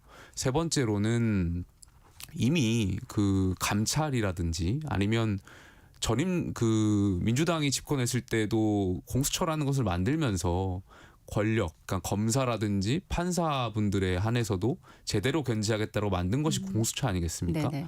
근데 지금 공수처에 맡겨서 사건을 수사할 수 있음에도 불구하고 또다시 상설특검을 가동하겠다라는 것은 저는 정무적인 판단으로밖에 읽히지 않습니다. 결과적으로 내년 지방선거를 앞두고 민주당이 정쟁용 사건을 처리하겠다 이렇게 읽힐 어떤 우려가 있지 않나 생각이 듭니다. 네. 지금 민주당에서는 앞서 그 사법개혁, 사법행정과 관련한 TF를 가동을 하겠다라고 어제 이제 밝히면서 또 관련해가지고 형사소송법 개정안, 이른바 대통령 재판 중지법 재추진 목소리가 이제 나오고 있습니다. 앞서 말씀드렸지만 장동혁 대표는 여기에 대해서 강하게 반발을 하고 있고 반론을 제기하고 있고요. 이 형사소송법 개정안, 대통령 재판 중지법에 대해서 어떻게 생각하십니까? 그러니까 민주당이 참 내로남불 정당이라는 게 여기서 드러나는데요. 조금 전에 이제 정쟁 없는 주간을 만들자고 해놓고 뒤로는 대통령 재판 중지법 같은 굉장히 위헌적이고 정말 위험한 법안들을 고민하고 있었다라는 것 자체가 민주당이 정말 정쟁을 유발하는 정당 아닌가. 그러니까 앞뒤가 안 맞는 정당이라고 생각이 들고요. 아니 저는 제가 비대위원장 할 때도 그 말씀을 드렸습니다만 현직 대통령의 재판과 관련해서는 사법부의 판단이 가장 중요하고요. 저는 물론 대통령이어도 재판이 대통령 되기 전에 기소되거나 진행되던 재판은 이어가야 된다는 생각이 있는데 어찌되었든 재판부 그 사법부가 중지에 대한 방향성에 대한 판단을 한 거 아니겠습니까? 그렇다면 거기에 대해서 당연히 우리가 인정하고 따라주는 것이 삼권분립과 법치주의에 맞는다라고 생각이 들고 그래서 제가 비대위원장 할 때 대통령하고 만나면서 대통령께 대통령 임기가 끝나면 대통령이 그 재판받고 있었던 것에 대해서 계속 재판받겠다라고 국민들께 약속해달라는 말씀도 드렸었던 거고요. 네. 근데 그럼에도 불구하고 거기에 대한 답도 안 주셨는데 민주당이 또다시 대통령 재판중지법을 만들려고 고민한다라는 것은 글쎄요 저는 대한민국 국회의원들이 왜 존재하는가에 대한 심각한 물음을 민주당 의원들이 생각하셔야 될 것 같고요. 이거는 말 그대로 사법부를 장악하겠다. 권력을 통해서 본인들의 어떤 의혹, 죄 이런 것도 다 무마하겠다. 정말 독재적 발상이라고 생각합니다. 네. 11호 부동산 대책 관련한 질문으로 넘어가 보겠습니다. 지금 이상경 차관이 물러나긴 했지만은 여전히 이 일을 둘러싼 논란 또 공방 계속되고 있습니다. 이제 장동혁 대표의 부동산 소유 현황과 그에 대한 또 공방까지 있는 상황인데요. 장 대표의 부동산 보유 논란에 대해서 민주당이 제기하는 지적에 대해서 어떻게 생각하십니까? 그러니까 지금 10월 15일 날 대책의 논점은 그게 아니잖아요. 그러니까 야당 대표의 부동산이 몇 채냐 이게 논점이 아닌데 민주당은 계속 물타기 논점 흐리기에 나오는 것 같고요. 근데 그 논점 흐리기도 제대로 된 공격 포인트가 아닌 것 같습니다. 그러니까 장동혁 대표가 갖고 있는 그 집 4채인가요? 그거는 사실상 실거주 목적이고 그리고 민주당이 그렇게 이야기하는 부동산 대책에서의 어떤 투기라든지 그런 집을 살려고 하는 것을 제한하려고 하는 그 기준에 장동혁 대표하고는 좀 떨어져 있는데 그걸 계속해서 문제를 제기하면서 논점을 흘리려고 하는 것 자체가 민주당도 이 10월 15일 대책이 본인들한테 얼마나 악영향이라는 것을 방증하고 있는 거 아닌가, 인지하고 있는 것을 방증하고 있는 거 아닌가 싶고요. 저는 10월 15일 대책을 보면서 네. 정부 여당이 과연 투기라고 생각하는 기준이 뭘까 이런 생각을 좀 해봤습니다.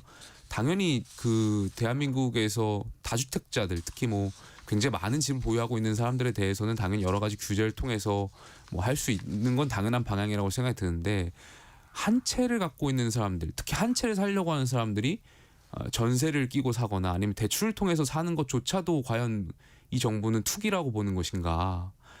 본인들이 그리고 국민들이 여기에 대해서 분노하는 지점 중에 하나가 민주당의 상당수의 의원들이라든지 아니면 지금 이재명 정부의 이 부동산 관련한 금융 관련한 정책을 컨트롤하는 수장들은 결과적으로는 갭투기라든지 뭐 당시에 이 재건축 뭐 입주권 같은 것들 지금 없어졌지만 그런 것들 통해 가지고 집을 사신 분들 아니겠습니까? 근데 지금 특히 젊은 층들, 무주택인 젊은 층들 또 일반 시민들이 이렇게 갭 투자라든지 대출을 끼고 집을 살려고 하는 것은 막아놓고 그거는 마치 투기인 것처럼 하는 거 행태가 내로남불이라는 지점에서 국민들이 분노하는 것이지 민주당이 이 국민들이 어디에서 분노하는 지점인 것에 대해서 좀 제대로 봐야 되지 않을까, 반성해야 되지 않을까 생각이 듭니다. 계속 드리는 질문이지만 또 해야 되는 질문이라서요. 여야 부동산 전수조사 민주당이 제안을 했는데 어떻게 생각하십니까? 저는 그게 지금 이 시점에서 무슨 의미가 있지 이런 생각이 들었어요.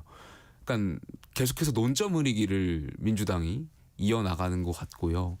아니 계속 국민들께서 같은 이야기입니다만은 분노하는 지점은 아니 당신들 너네들은 갭 투자를 통해서 전세 끼고 또 대출 통해 가지고 집을 사놓고 국민들 보고는 사지 말라고 하는 게 거기에서 분노 지점이 올라오는 건데 갑자기 여기서 국회의원들 전수조사를 해서 무슨 논점을 흐리려고 하는 건지 저는 이해가 되지 않고요. 그래서 뭐 전수조사 해가지고 민주당 의원들은 그 지역구에서 월세 전세 살고 서울에 집 있는 분들 다 파실 겁니까?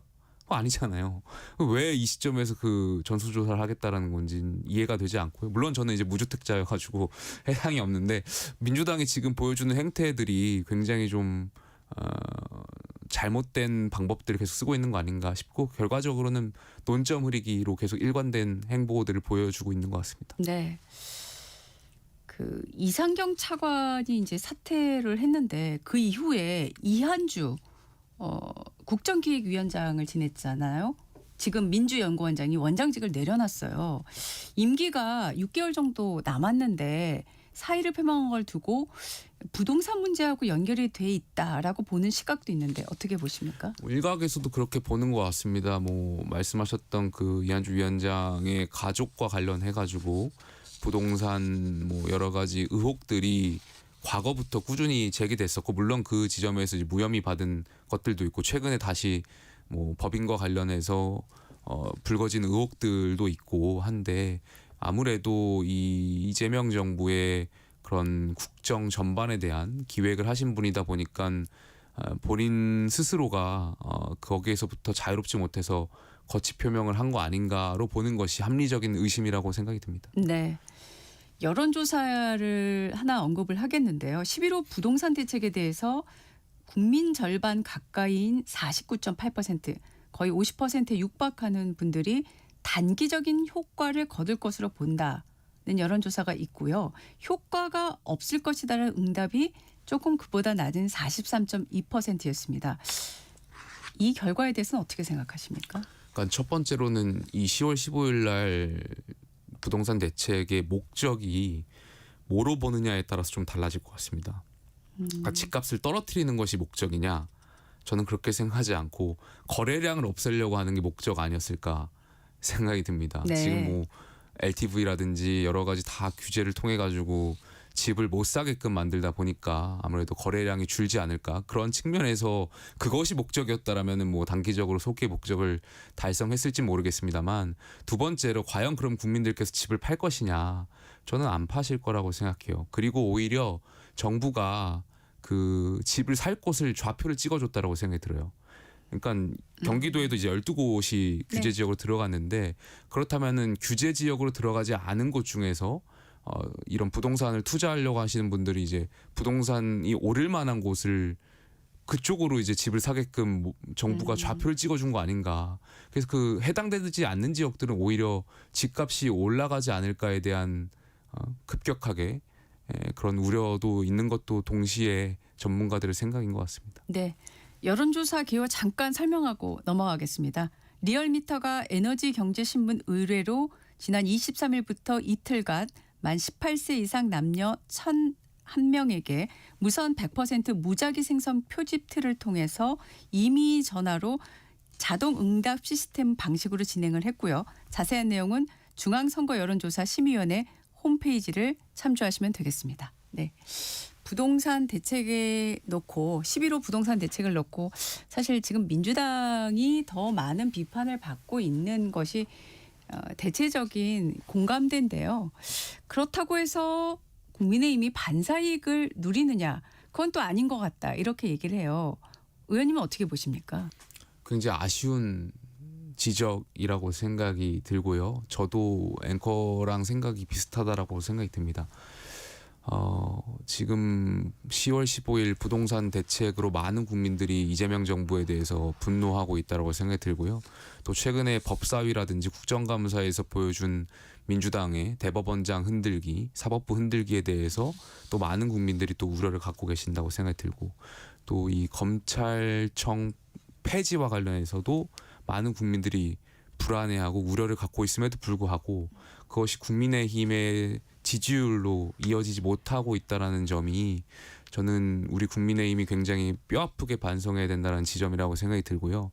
제가 국민들, 일반적인 국민들하고 소통할 때 느끼는 점은 지난번 그 불법 계엄으로 인해서 국민의힘을 심판을 했었고 대안으로서 이제 민주당을 선택을 했었을 텐데 지금 민주당이 보여준 행태도 원치 않는 것이죠. 그러니까 민주당도 싫고 국민의힘도 싫은데 네. 여기서 국민의힘이 대안정당으로서 제대로 뭘 못 보여주고 있다 보니까 굉장히 아쉬움이 있고요. 그래서 국민의힘이 제가 비대위원장 때도 그렇고 여러 비대위원장 분들이 보여주셨던 행보들, 그러니까 불법 계엄하고 저희가 단절하고 정말 계엄에 대해서 진정성 있는 사과와 그런 반성적인 태도를 보여줬더라면 그것이 전제하에서 국민의힘이 제대로 된 야당으로서 정부를 견제하고 대여 투쟁에 앞장섰더라면 지금보다도 더 많은 국민들께서 그래 대안으로서 역시 국민의힘밖에 없구나 이런 생각들 더 많이 하셨지 않았을까. 근데 지금은 정부 여당도 싫지만 국민의힘이 과거에 보여줬던 그 계엄과의 단절을 보여주드렸어야 되는데 지금 일각에서 보여줬던 그런 행보들이 연속성으로 좀 인지할 수 있게끔 만들어주는 그런 명분을 저희 국민의힘 스스로가 드렸던 거 아닌가.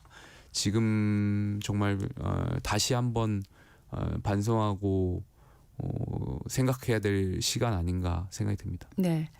오세훈 서울시장이 여당을 향해서 토론하자 11호 부동산 대책과 관련해서 이렇게 지금 말을 했는데요.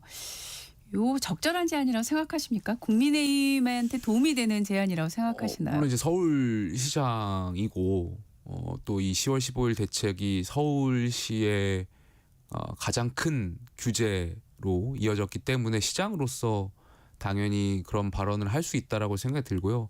그리고 이전에 그 토호제와 관련해서 오 시장께서도 이렇게 정책을 바꿨던 경험이 있잖아요. 그러다 네. 보니까 아마 국토부라든지 어떤 정부의 정책 결정권자하고는 충분히 그런 경험적인 측면에서 또 서울시를 행정을 관할하는 수장으로서의 어떤 측면에서 토론할 수 있지 않을까 생각이 듭니다. 네. 지금 또 민주당 국토교통위 소속 의원들이 한강버스 관련해서 오세훈 시장이 배임을 저질렀다고 고발 입장을 밝혔는데요. 이 배임에 대한 고발 입장 어떻게 보세요? 글쎄요, 뭐 제가 그 부분을 정확히 인지 못했는데 어찌되었든 네. 그 약 800억 원의 그 보트, 네.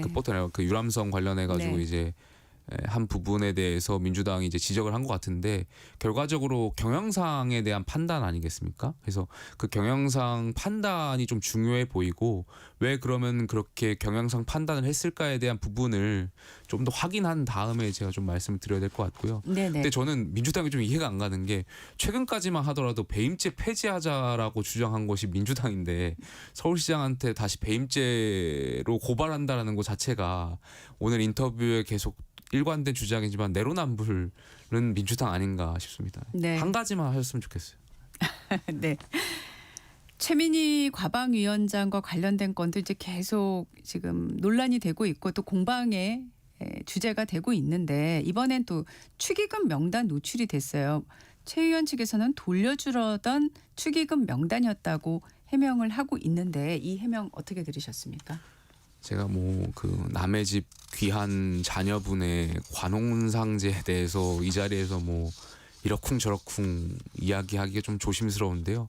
근데 국회 과방위원장이시다 보니까 그 보여주는 행태들이 좀 글쎄요, 그 이런 표현이 좀 과할지 모르겠지만 주접스러운 거 아니겠습니까? 저는 그 너무 도를 넘었다라고 생각해요.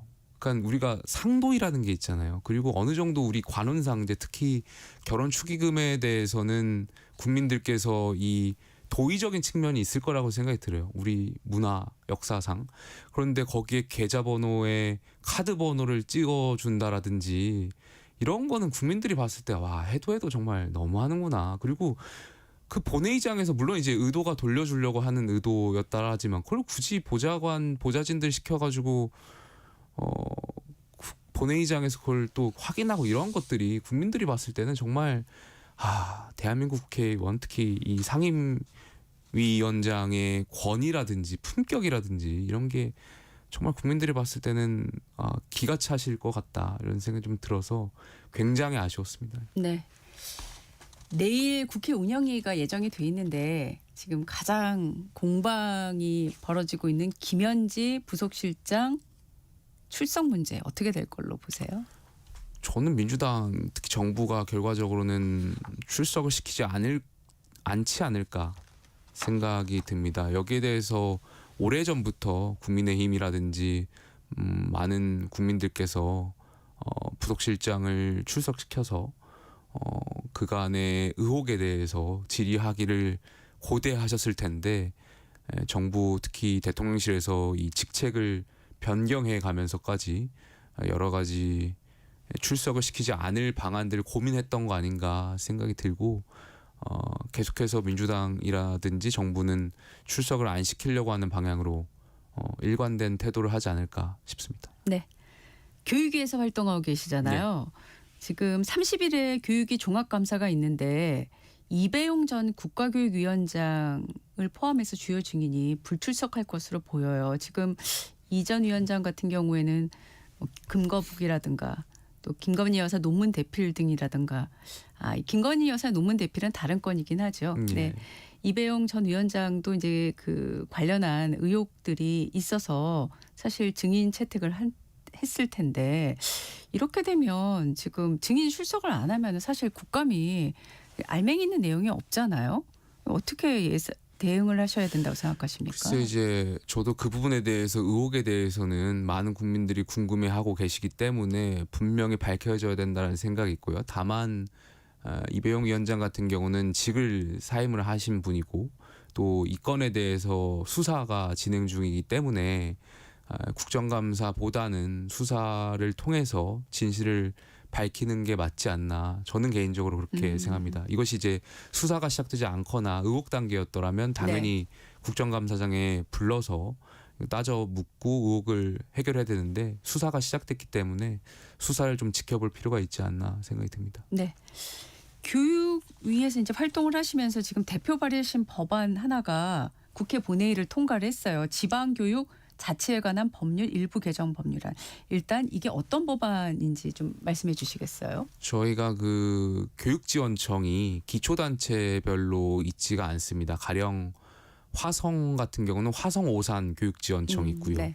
동두천 같은 경우는 동두천 양주 교육지원청이 있는데 이 거리가 면적이 넓다 보니까 이 교육지원청으로서 역할을 제대로 하지 못하는 지적들이 있었습니다. 그래서 이 교육청이라든지 자체 이 교육 그 지역 교육 전문가들의 판단에 따라서 이 기초단체별로 교육지원청을 나눌 수 있도록 하는 그런 법안을 발의하게 되었고 이번에 통과가 되었습니다. 네, 이 법안이 사실 지금 말씀하신 지역들을 보면 주로 이제 뭐 신도시도 있고요. 이렇게 기초자치단체에서 소규모라고 할 수 있는 그런 교육지원청을 겨냥을 해서 이 법안을 하실 것 같은데 어떤 효과를 기대하시는지 마지막으로 짧게 부탁드립니다. 예, 교육행정이 보다 더 많은 시민들한테 다가갈 수 있다라고 생각이 들고요. 여러 교육지원청에서 해결해야 되는 여러 가지 뭐 학폭 사건들이라든지 뭐 정말 그러한 것들이 빠르게 좀 더 해결이 되지 않을까 기대를 하고 있습니다. 네. 오늘 김용태 국민의힘 의원과 말씀 나눴습니다. 고맙습니다. 감사합니다. 네, 잠시 후 글로벌 톡톡으로 돌아오겠습니다.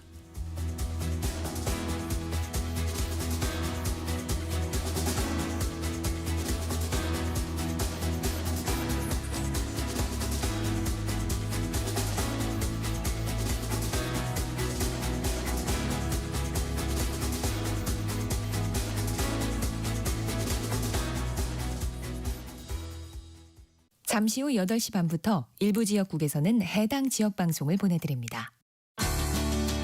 워렌 버핏은 가치 투자, 필립 피셔는 성장주 투자, 피터 린치는 장기 투자. 방법은 달라도 목표는 하나.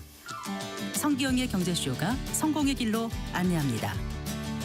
깊이 있게, 명쾌하게, 지금 이 시대 경제에 관한 모든 것을 알려드립니다. 평일 오후 4시 5분 성기영의 경제쇼와 함께하십시오.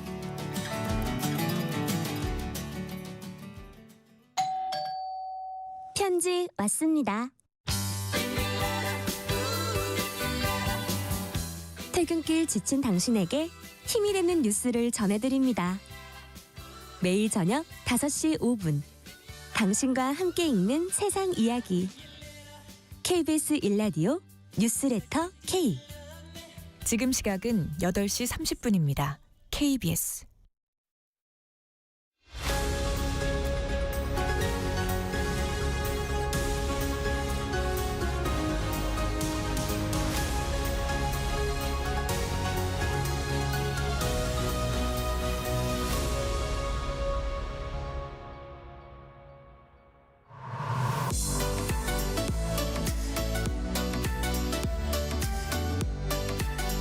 놓치지 말아야 할 글로벌 소식, 맥락이 있는 국제 뉴스 전해드리는 글로벌 톡톡 시간입니다. 오늘도 조윤주 외신캐스터 나와 계십니다. 어서 오십시오. 네, 안녕하세요.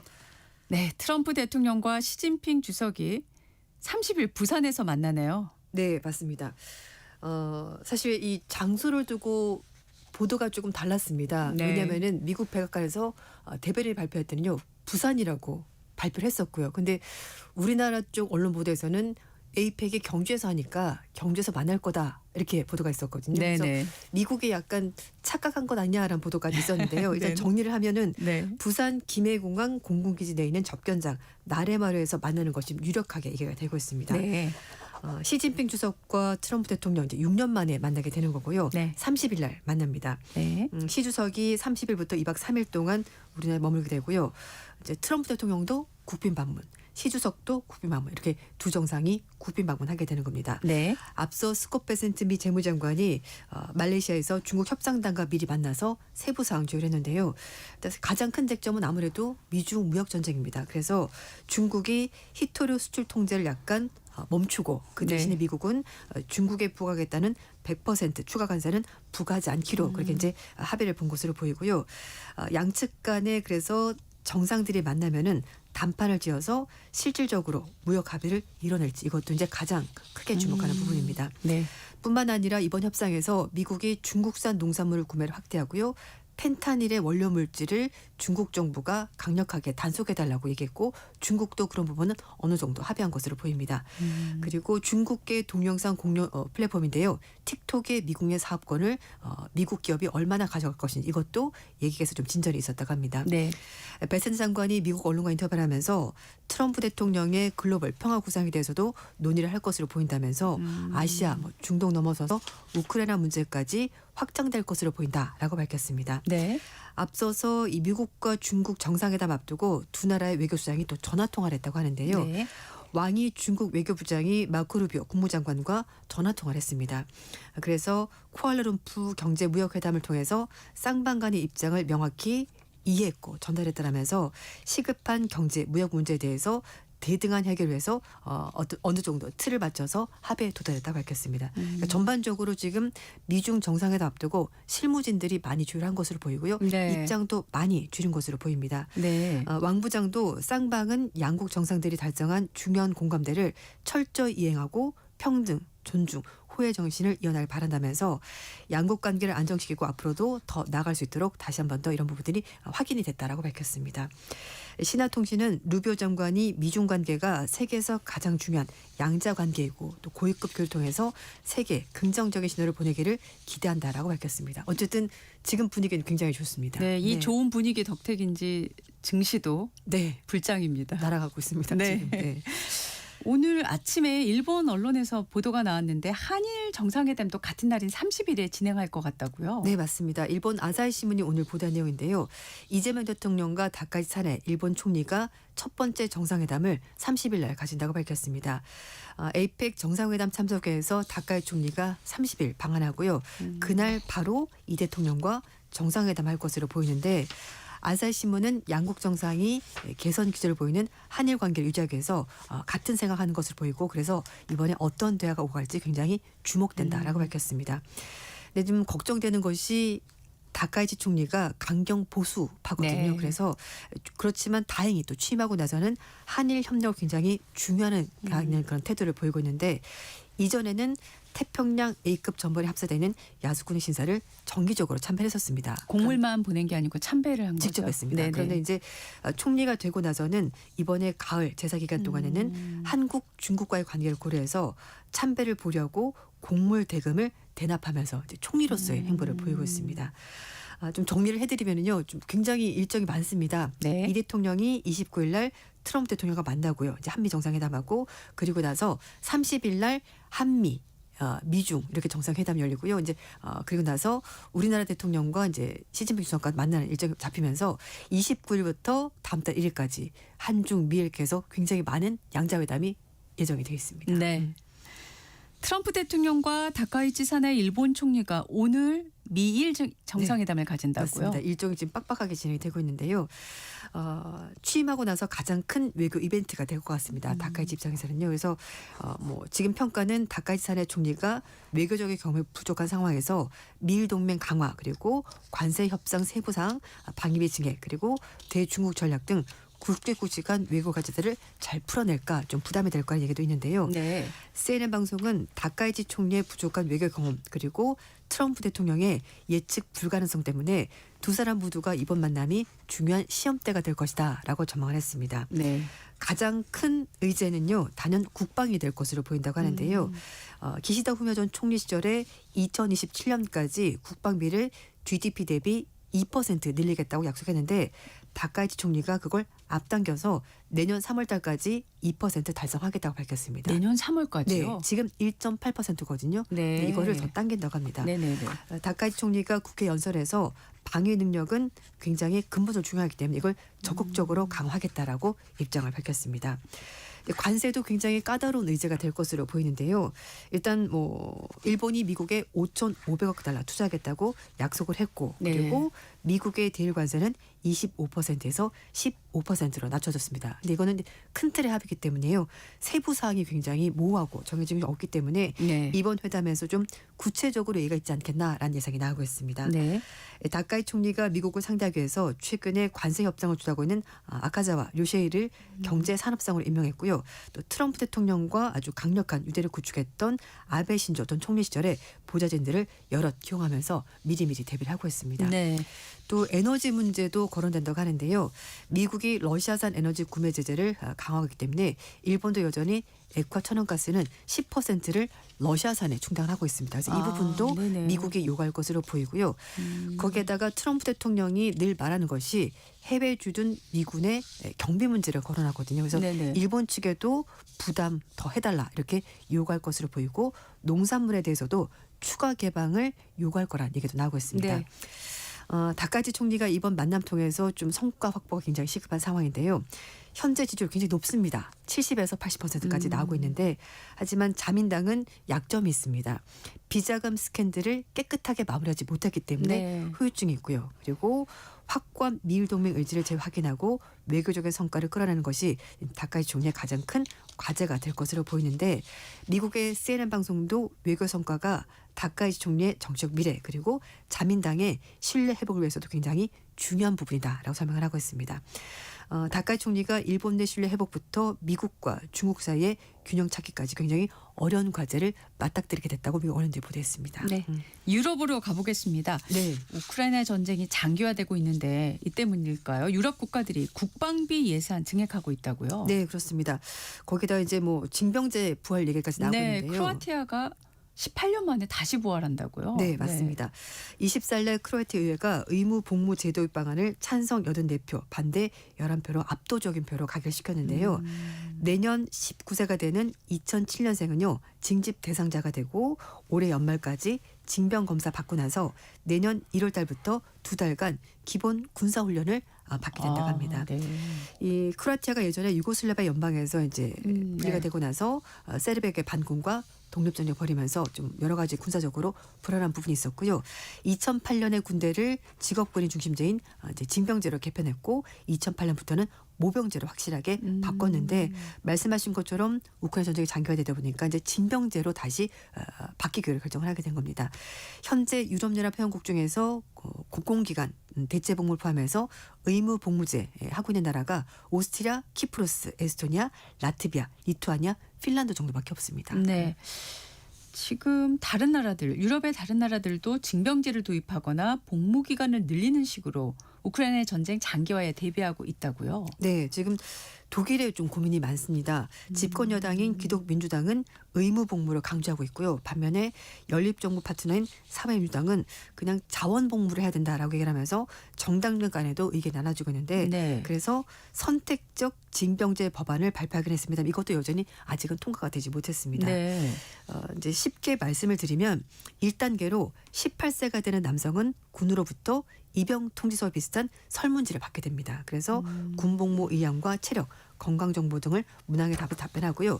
이걸 바탕으로 해서 독일 연방군이 지원자를 모집하게 되는데 계획한 만큼 징병자를 모집하지 못하게 되면은 2차는 의무 징집으로 가게 되는 겁니다. 그러니까 자율적으로 모집해서 충당이 되면 괜찮은데 이게 목표 달성을 못하게 되면 두 번째로 의무 징집에 나서게 되는데 이 법안도 지금 현재 국회에 보류 중인 상황이 됐습니다. 네.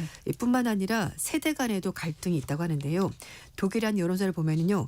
독일 국민의 54%가 징병제 복귀를 찬성합니다만 이 해당 대상자인 18세부터 29세까지 남성들은 63%가 반대입니다. 네. 당연하겠죠. 네, 끌려간 데를 당연하게 누가 좋다고 생각됩니다. 네. 네. 지금 이제 라트비아도 유럽에서 징병제를 가장 먼저 시행한 나라고요. 그래서 올해부터 남성은 18세가 된 이후에 12개월 안에 학업 중인 남성은 졸업과 동시에 군대 가야 된다고 합니다. 네. 그리고 남성 대상 징병제를 했었던 덴마크는요. 3월 달부터 복무 기간을 4개월에서 11개월로 늘리고요. 여성 징병제도 실시하기로 결정했습니다. 스웨덴도 올해 7,000명을 징집했는데요. 내년에 징집 규모를 8,000명으로 늘리면서 이렇게 인원을 늘리는 국가들도 있습니다. 영국 보수당이 지난 총선에서 의무 복무제를 재도입하겠다라고 공약하면서 영국도 그런 분위기가 있고요. 이외에도 뭐 세르비아, 루마니아, 체코도 의무 복무 도입을 현재 논의하고 있고요. 나토도 전반적으로 유사시에 대해서 이제 대응하기 위해서 병력 30만 명을 배치하고 있고 6개월 안에 50만 명을 추가로 동원할 수 있다는 목표도 제시하면서 나토 국가 전반적으로 유럽 국가들도 사실 이제 국방 방위를 좀 강화하는 그런 추세입니다. 네. 지금 아시아 순방 일정을 소화하고 있는 트럼프 대통령이 말레이시아를 방문했는데 여기서 태국과 캄보디아 휴전 협정식에 참석했다고요. 네, 이제 지금은 이제 일본으로 이동을 했고요. 트럼프 대통령이 첫 번째 순방국인 말레이시아에서 무력 충돌을 했었던 태국과 캄보디아의 휴전 협정을 체결했습니다. 훈마네트 총리 그리고 아세안 이장국의 말레이시아 이브라임 총리와 함께 휴전 협상문에 태국 총리와 함께 트럼프 대통령이 공동으로 서명했다고 하는데요. 태국과 캄보디아 두 나라는 모든 적대행위를 중단하고요. 국경지대에서 중화기를 철수하고 지뢰 제거 작업도 같이 하기로 서로 협력을 했습니다. 네. 지난 7월 달에 양측 간의 충돌이 벌어지면서 무려 48명의 인명피해가 발생했는데요. 이것 때문에 이제 뭐 양측 간의 갈등이 다시 한 번 더 국제 주목을 받게 됐고 특히 이제 트럼프 대통령이 이렇게 태국과 캄보디아 평화협정에 적극 나선 이유가 노벨 평화상 한 번 더 노려보겠다. 뭐 그런 의도도 있다고 하는데 네. 어쨌든 올해는 끝났으니까요. 내년을 기약하지 않을까 싶고 또 이제 여러 가지 핵심 과물에 대해서 협정을 체결하면서 트럼프 대통령이 평화 이미지 그리고 경제기도 같이 챙기면서 일석이조 꼭 먹고 알 먹고 약간 이런 식으로 말레이시아 일정을 소화했습니다. 네. 태국과 캄보디아의 국경 문제는 우리 청취자분들이 좀 네. 생소하실 것 같습니다. 좀 설명을 해주시겠어요? 네, 이 태국과 캄보디아 국경 문제는요 100년 전으로 거슬러 올라가게 됩니다. 프랑스 식민 통치 당시 1907년인데 그때 그려진 지도가 문제가 됐습니다. 네. 이 프라비아르 사원 주변에서 이제 문제가 발생을 했는데요. 이 프랑스 식민지 시절에 이제 국경선을 그으면서 양측 두 나라의 동의 없이 이제 프랑스가 인위적으로 선을 긋게 된 건데 그게 네. 명확하지가 않았던 겁니다. 네네. 그래서 1962년에 국제사법재판소가 캄보디아 측에 프라비에르 사원의 주권을 부여했고요. 이게 결정이 된 건데 네네. 나중에 태국 쪽에서 이거 좀 뭐가 잘못됐다라고 말하면서 이의를 제기했고요. 결국 이것 때문에 양측 간의 국경 분쟁이 벌어지게 된 겁니다. 국제사법재판소 판결이 나왔습니다만 태국이 인정하지 않으면서 두 나라 간의 국경 충돌이 이어지게 된 거고요. 여기에다가 태국과 캄보디아가 두 나라 이제 고위층들이 서로 약간 복잡한 인강하기 때문에 문제가 해결되기가 좀 어려웠던 부분이 있었습니다. 근데 트럼프 대통령이 짠 나타나서 악수하고 우리 평화롭게 지내죠. 이렇게 이제 하면서 마무리가 됐습니다. 일단은. 네. 오늘 글로벌 톡톡은 여기까지 듣겠습니다. 지금까지 조윤주 외신 캐스터였습니다. 고맙습니다. 네, 감사합니다. 네, 지금 시각은 8시 44분이고요. 날씨 듣고 돌아오겠습니다. 전격 시사 날씨 정보입니다. 오늘 아침이 올가을 들어 가장 춥습니다. 따뜻하게 챙겨 입으시기 바랍니다. 지금 대구, 경북 곳곳에 한파주의보가 발효 중이고 중부 내륙과 경북 일부는 오늘 아침 영하 2, 3도 안팎까지 기온이 떨어졌습니다. 전국적으로 바람도 강해서 체감온도는 더욱 낮습니다. 올가을 최저기온 영상 3도로 출발한 서울은 오늘 첫 얼음과 첫 서리도 관측이 됐습니다. 얼음은 작년보다 열흘, 서리는 9일 빨리 나타났습니다. 낮 기온은 어제보다 1도에서 3도가량 오르겠습니다. 그래도 낮 동안에 쌀쌀해서 서울이 12도에 그치겠고요. 세종과 강릉이 14, 대구 15, 광주 16도 등을 예상하고 있습니다. 이번 추위는 내일 낮부터 누그러져 나흘 정도 다시 평년 이맘때 기온이 이어지다가 3한 사온을 일깨우면서 다시 일요일 아침부터 추워질 전망입니다. 당분간 하늘도 맑겠습니다. 10월의 마지막 날인 금요일 밤 서울 등 중부 일부에 비가 시작이 되겠고요. 토요일 오전까지 중부지방과 전라권, 제주에 비 예보가 있습니다. 오늘 대부분 바람이 강하고 풍랑특보 발효된 동해 먼바다는 물결도 매우 높겠습니다. 현재 서울 기온 4.7도입니다. 전격 시사 날씨 정보 최영우였습니다. 대한민국 중심 채널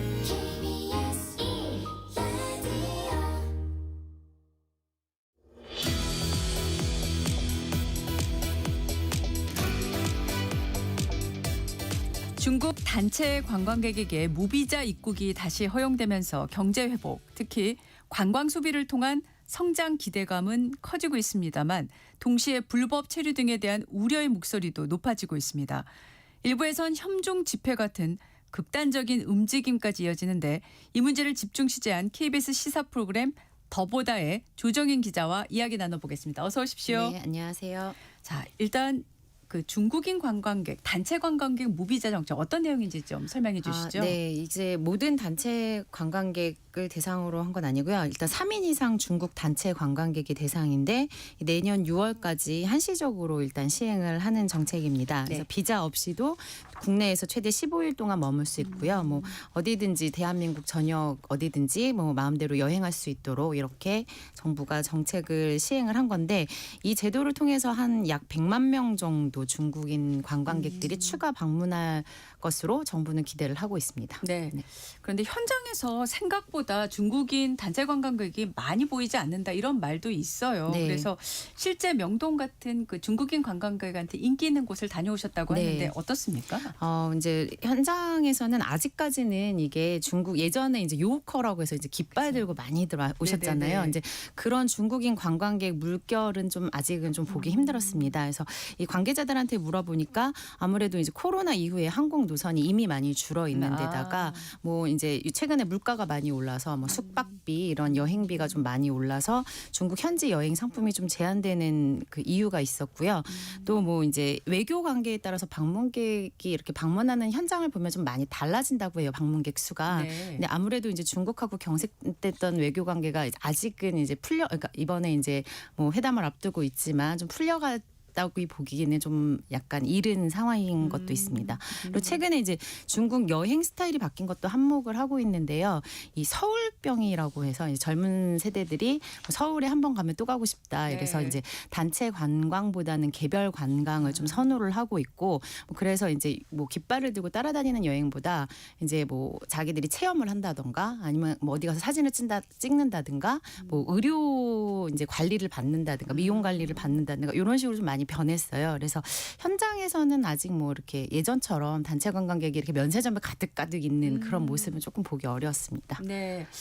그래서 이번 무비자 제도가 단순한 관광 편의만은 아니라는 해석도 있습니다. 네. 그러니까 경제적 의미를 많이 부각을 하고는 있지만 외교적 의미가 더 크다.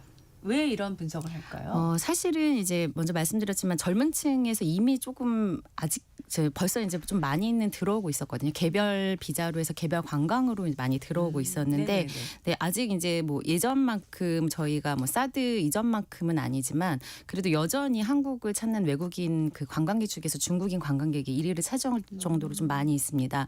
근데 이게 이제 단체 관광을 하려면은 중국 그 현지 여행사에다가 이제 보증금을 좀 현재는 맡겨야 되거든요. 근데 그게 이제 몇백만 원에서 조금 더 비싼 경우도 있다 그래요. 그게 이제 한국에 들어와서 불법 체류 같은 거를 좀 막기 위해서 현지 여행회사에서 이거 받는데 보통 이제 3인 단체 관광객이라고 하면 가족 단위로 이제 중국 사람들은 여행을 많이 하다 보니까 이게 뭐 몇천만 원 이렇게 될 수도 있어요. 그래서 오히려 좀 제가 인터뷰를 해서 물어보면 그 상품이 조금 이렇게 부담스러운 면도 있고 아주 매력적이지는 않다 이런 말씀들을 좀 많이 하시더라고요. 무비자가 부각이 됐는데 보증금이 있었군요. 네, 그게 이제 잘 알려지진 않았지만 이제 중국 현지 여행사에서 이제 나중에 만약에 불법 체류나 이런 것들이 발생하면 페널티를 많이 받기 때문에 좀 그렇게 높게 보증금을 좀 받고 있다고 합니다. 중국 여행사 차원의 조치인 거죠? 네, 그 보증금이라는 맞습니다. 거는요. 네네.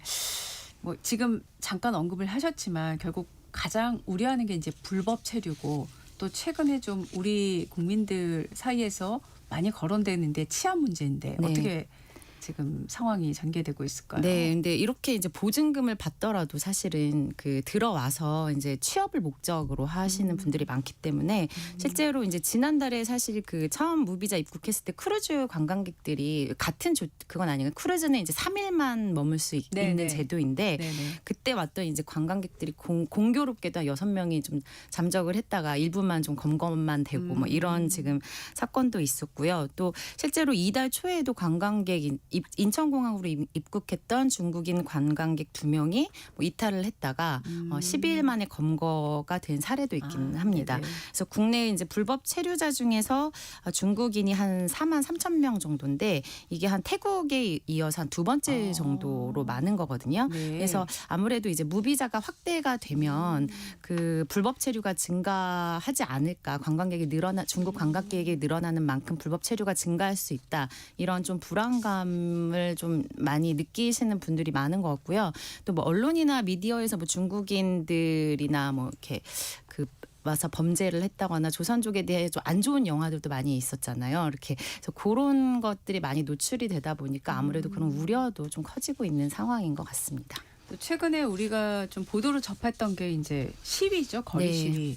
이때 또 구호가 뭐 중국 공산당 아웃 이런 구호가 등장했고요. 현장 분위기 어땠을까요? 이게 이제 그 무비자를 계기로 중국 이런 식으로 이제 불법 체류자나 이런 식으로 늘 수 있다. 또 검증되지 않은 중국인이 올 수 있다. 이런 불안감이 커지면서 일부에서는 이제 조금 더 나아가서 협중 시위를 하고 있는데요. 뭐 공산당 아웃 같은 뭐 아까 말씀하셨듯이 그런 그 구호를 외치고 있는데 이게 최근에 조금 논란이 되는 건 이제 관광객들 을 겨냥해서 그 뭐 명동을 찾은 관광객들한테 이제 겨냥해서 나가라고 한다던가 뭐 피켓을 막 얼굴에 들이대는 경우도 있었다 그래요. 그래서 조금 이제 그 관광객 입장에서는 아무래도 좀 불쾌한 경험인 거고 또 이제 사실은 정부에서 그래서 요런 그런 집회를 좀 제한을 잠시 했었어요. 그러니까 그런데 그러다 보니까 이분들이 이제는 그 시위의 그 대상을 저희 이제 중국 동포들 살고 있는 그런 뭐 지역에 대림이나 가서. 네, 아. 건대까지 찾아가서 이 앞에서 이제 시위를 하고 그러니까 가끔 간헐적으로 하고 있는데 문제는 이제 구호들이 뭐 이제 좀 흉악범을 가리키는 이런 그런 구호들이나 이런 것들이 많아서 이제 좀 현지에서 이제 초저녁 시간인데 뭐 초등학생도 다니고 학생들도 다니는 거리에서 이제 이런 표현이 등장을 하니까 중국 동포 집회가 이제 결국 좀 이런 시위를 좀 자제해달라 해서 약간 기자회견을 하고 또 이런 식으로 좀 호소를 하고 있는 상황이고요. 또 중국 대사관도 좀 이걸 심상치 않게 생각을 해서 그 중국 여행객들에게 한국을 방문한 중국 여행객들에게 이런 시위 현장에 가지 말아라, 네네. 좀 조심해라 이런 네. 식으로 안내 공지까지 한 상황입니다. 네. 앞서 잠깐 설명해 주셨지만은 저희 한중 관계에 있어서 외교적으로 갈등이 있을 때 나타났던 어떤 반중 감정이라는 네. 그 표현을 넘어서서 이제는 혐중이란 말까지 이제 나오고 있는데 네.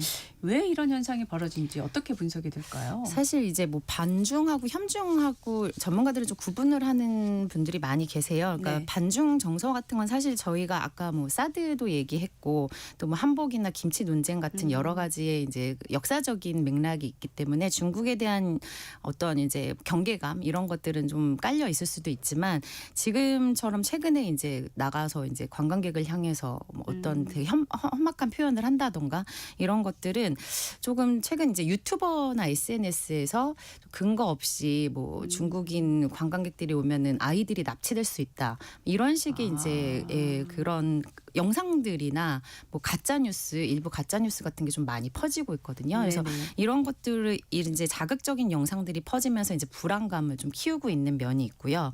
또 최근에는 이제 정치인들도 이거를 이제 갈등을 좀 키우고 있는 면은 있어요. 그래서 이게 뭐 트럼프 시대의 미국과 뭐 중국의 갈등이 커지면서 뭐 국내에서 보수 진보 갈등으로 인한 뭐 정치적인 결합 현상도 나타나고 이래서 사실은 이게 좀 여러 가지가 혼재돼 있다.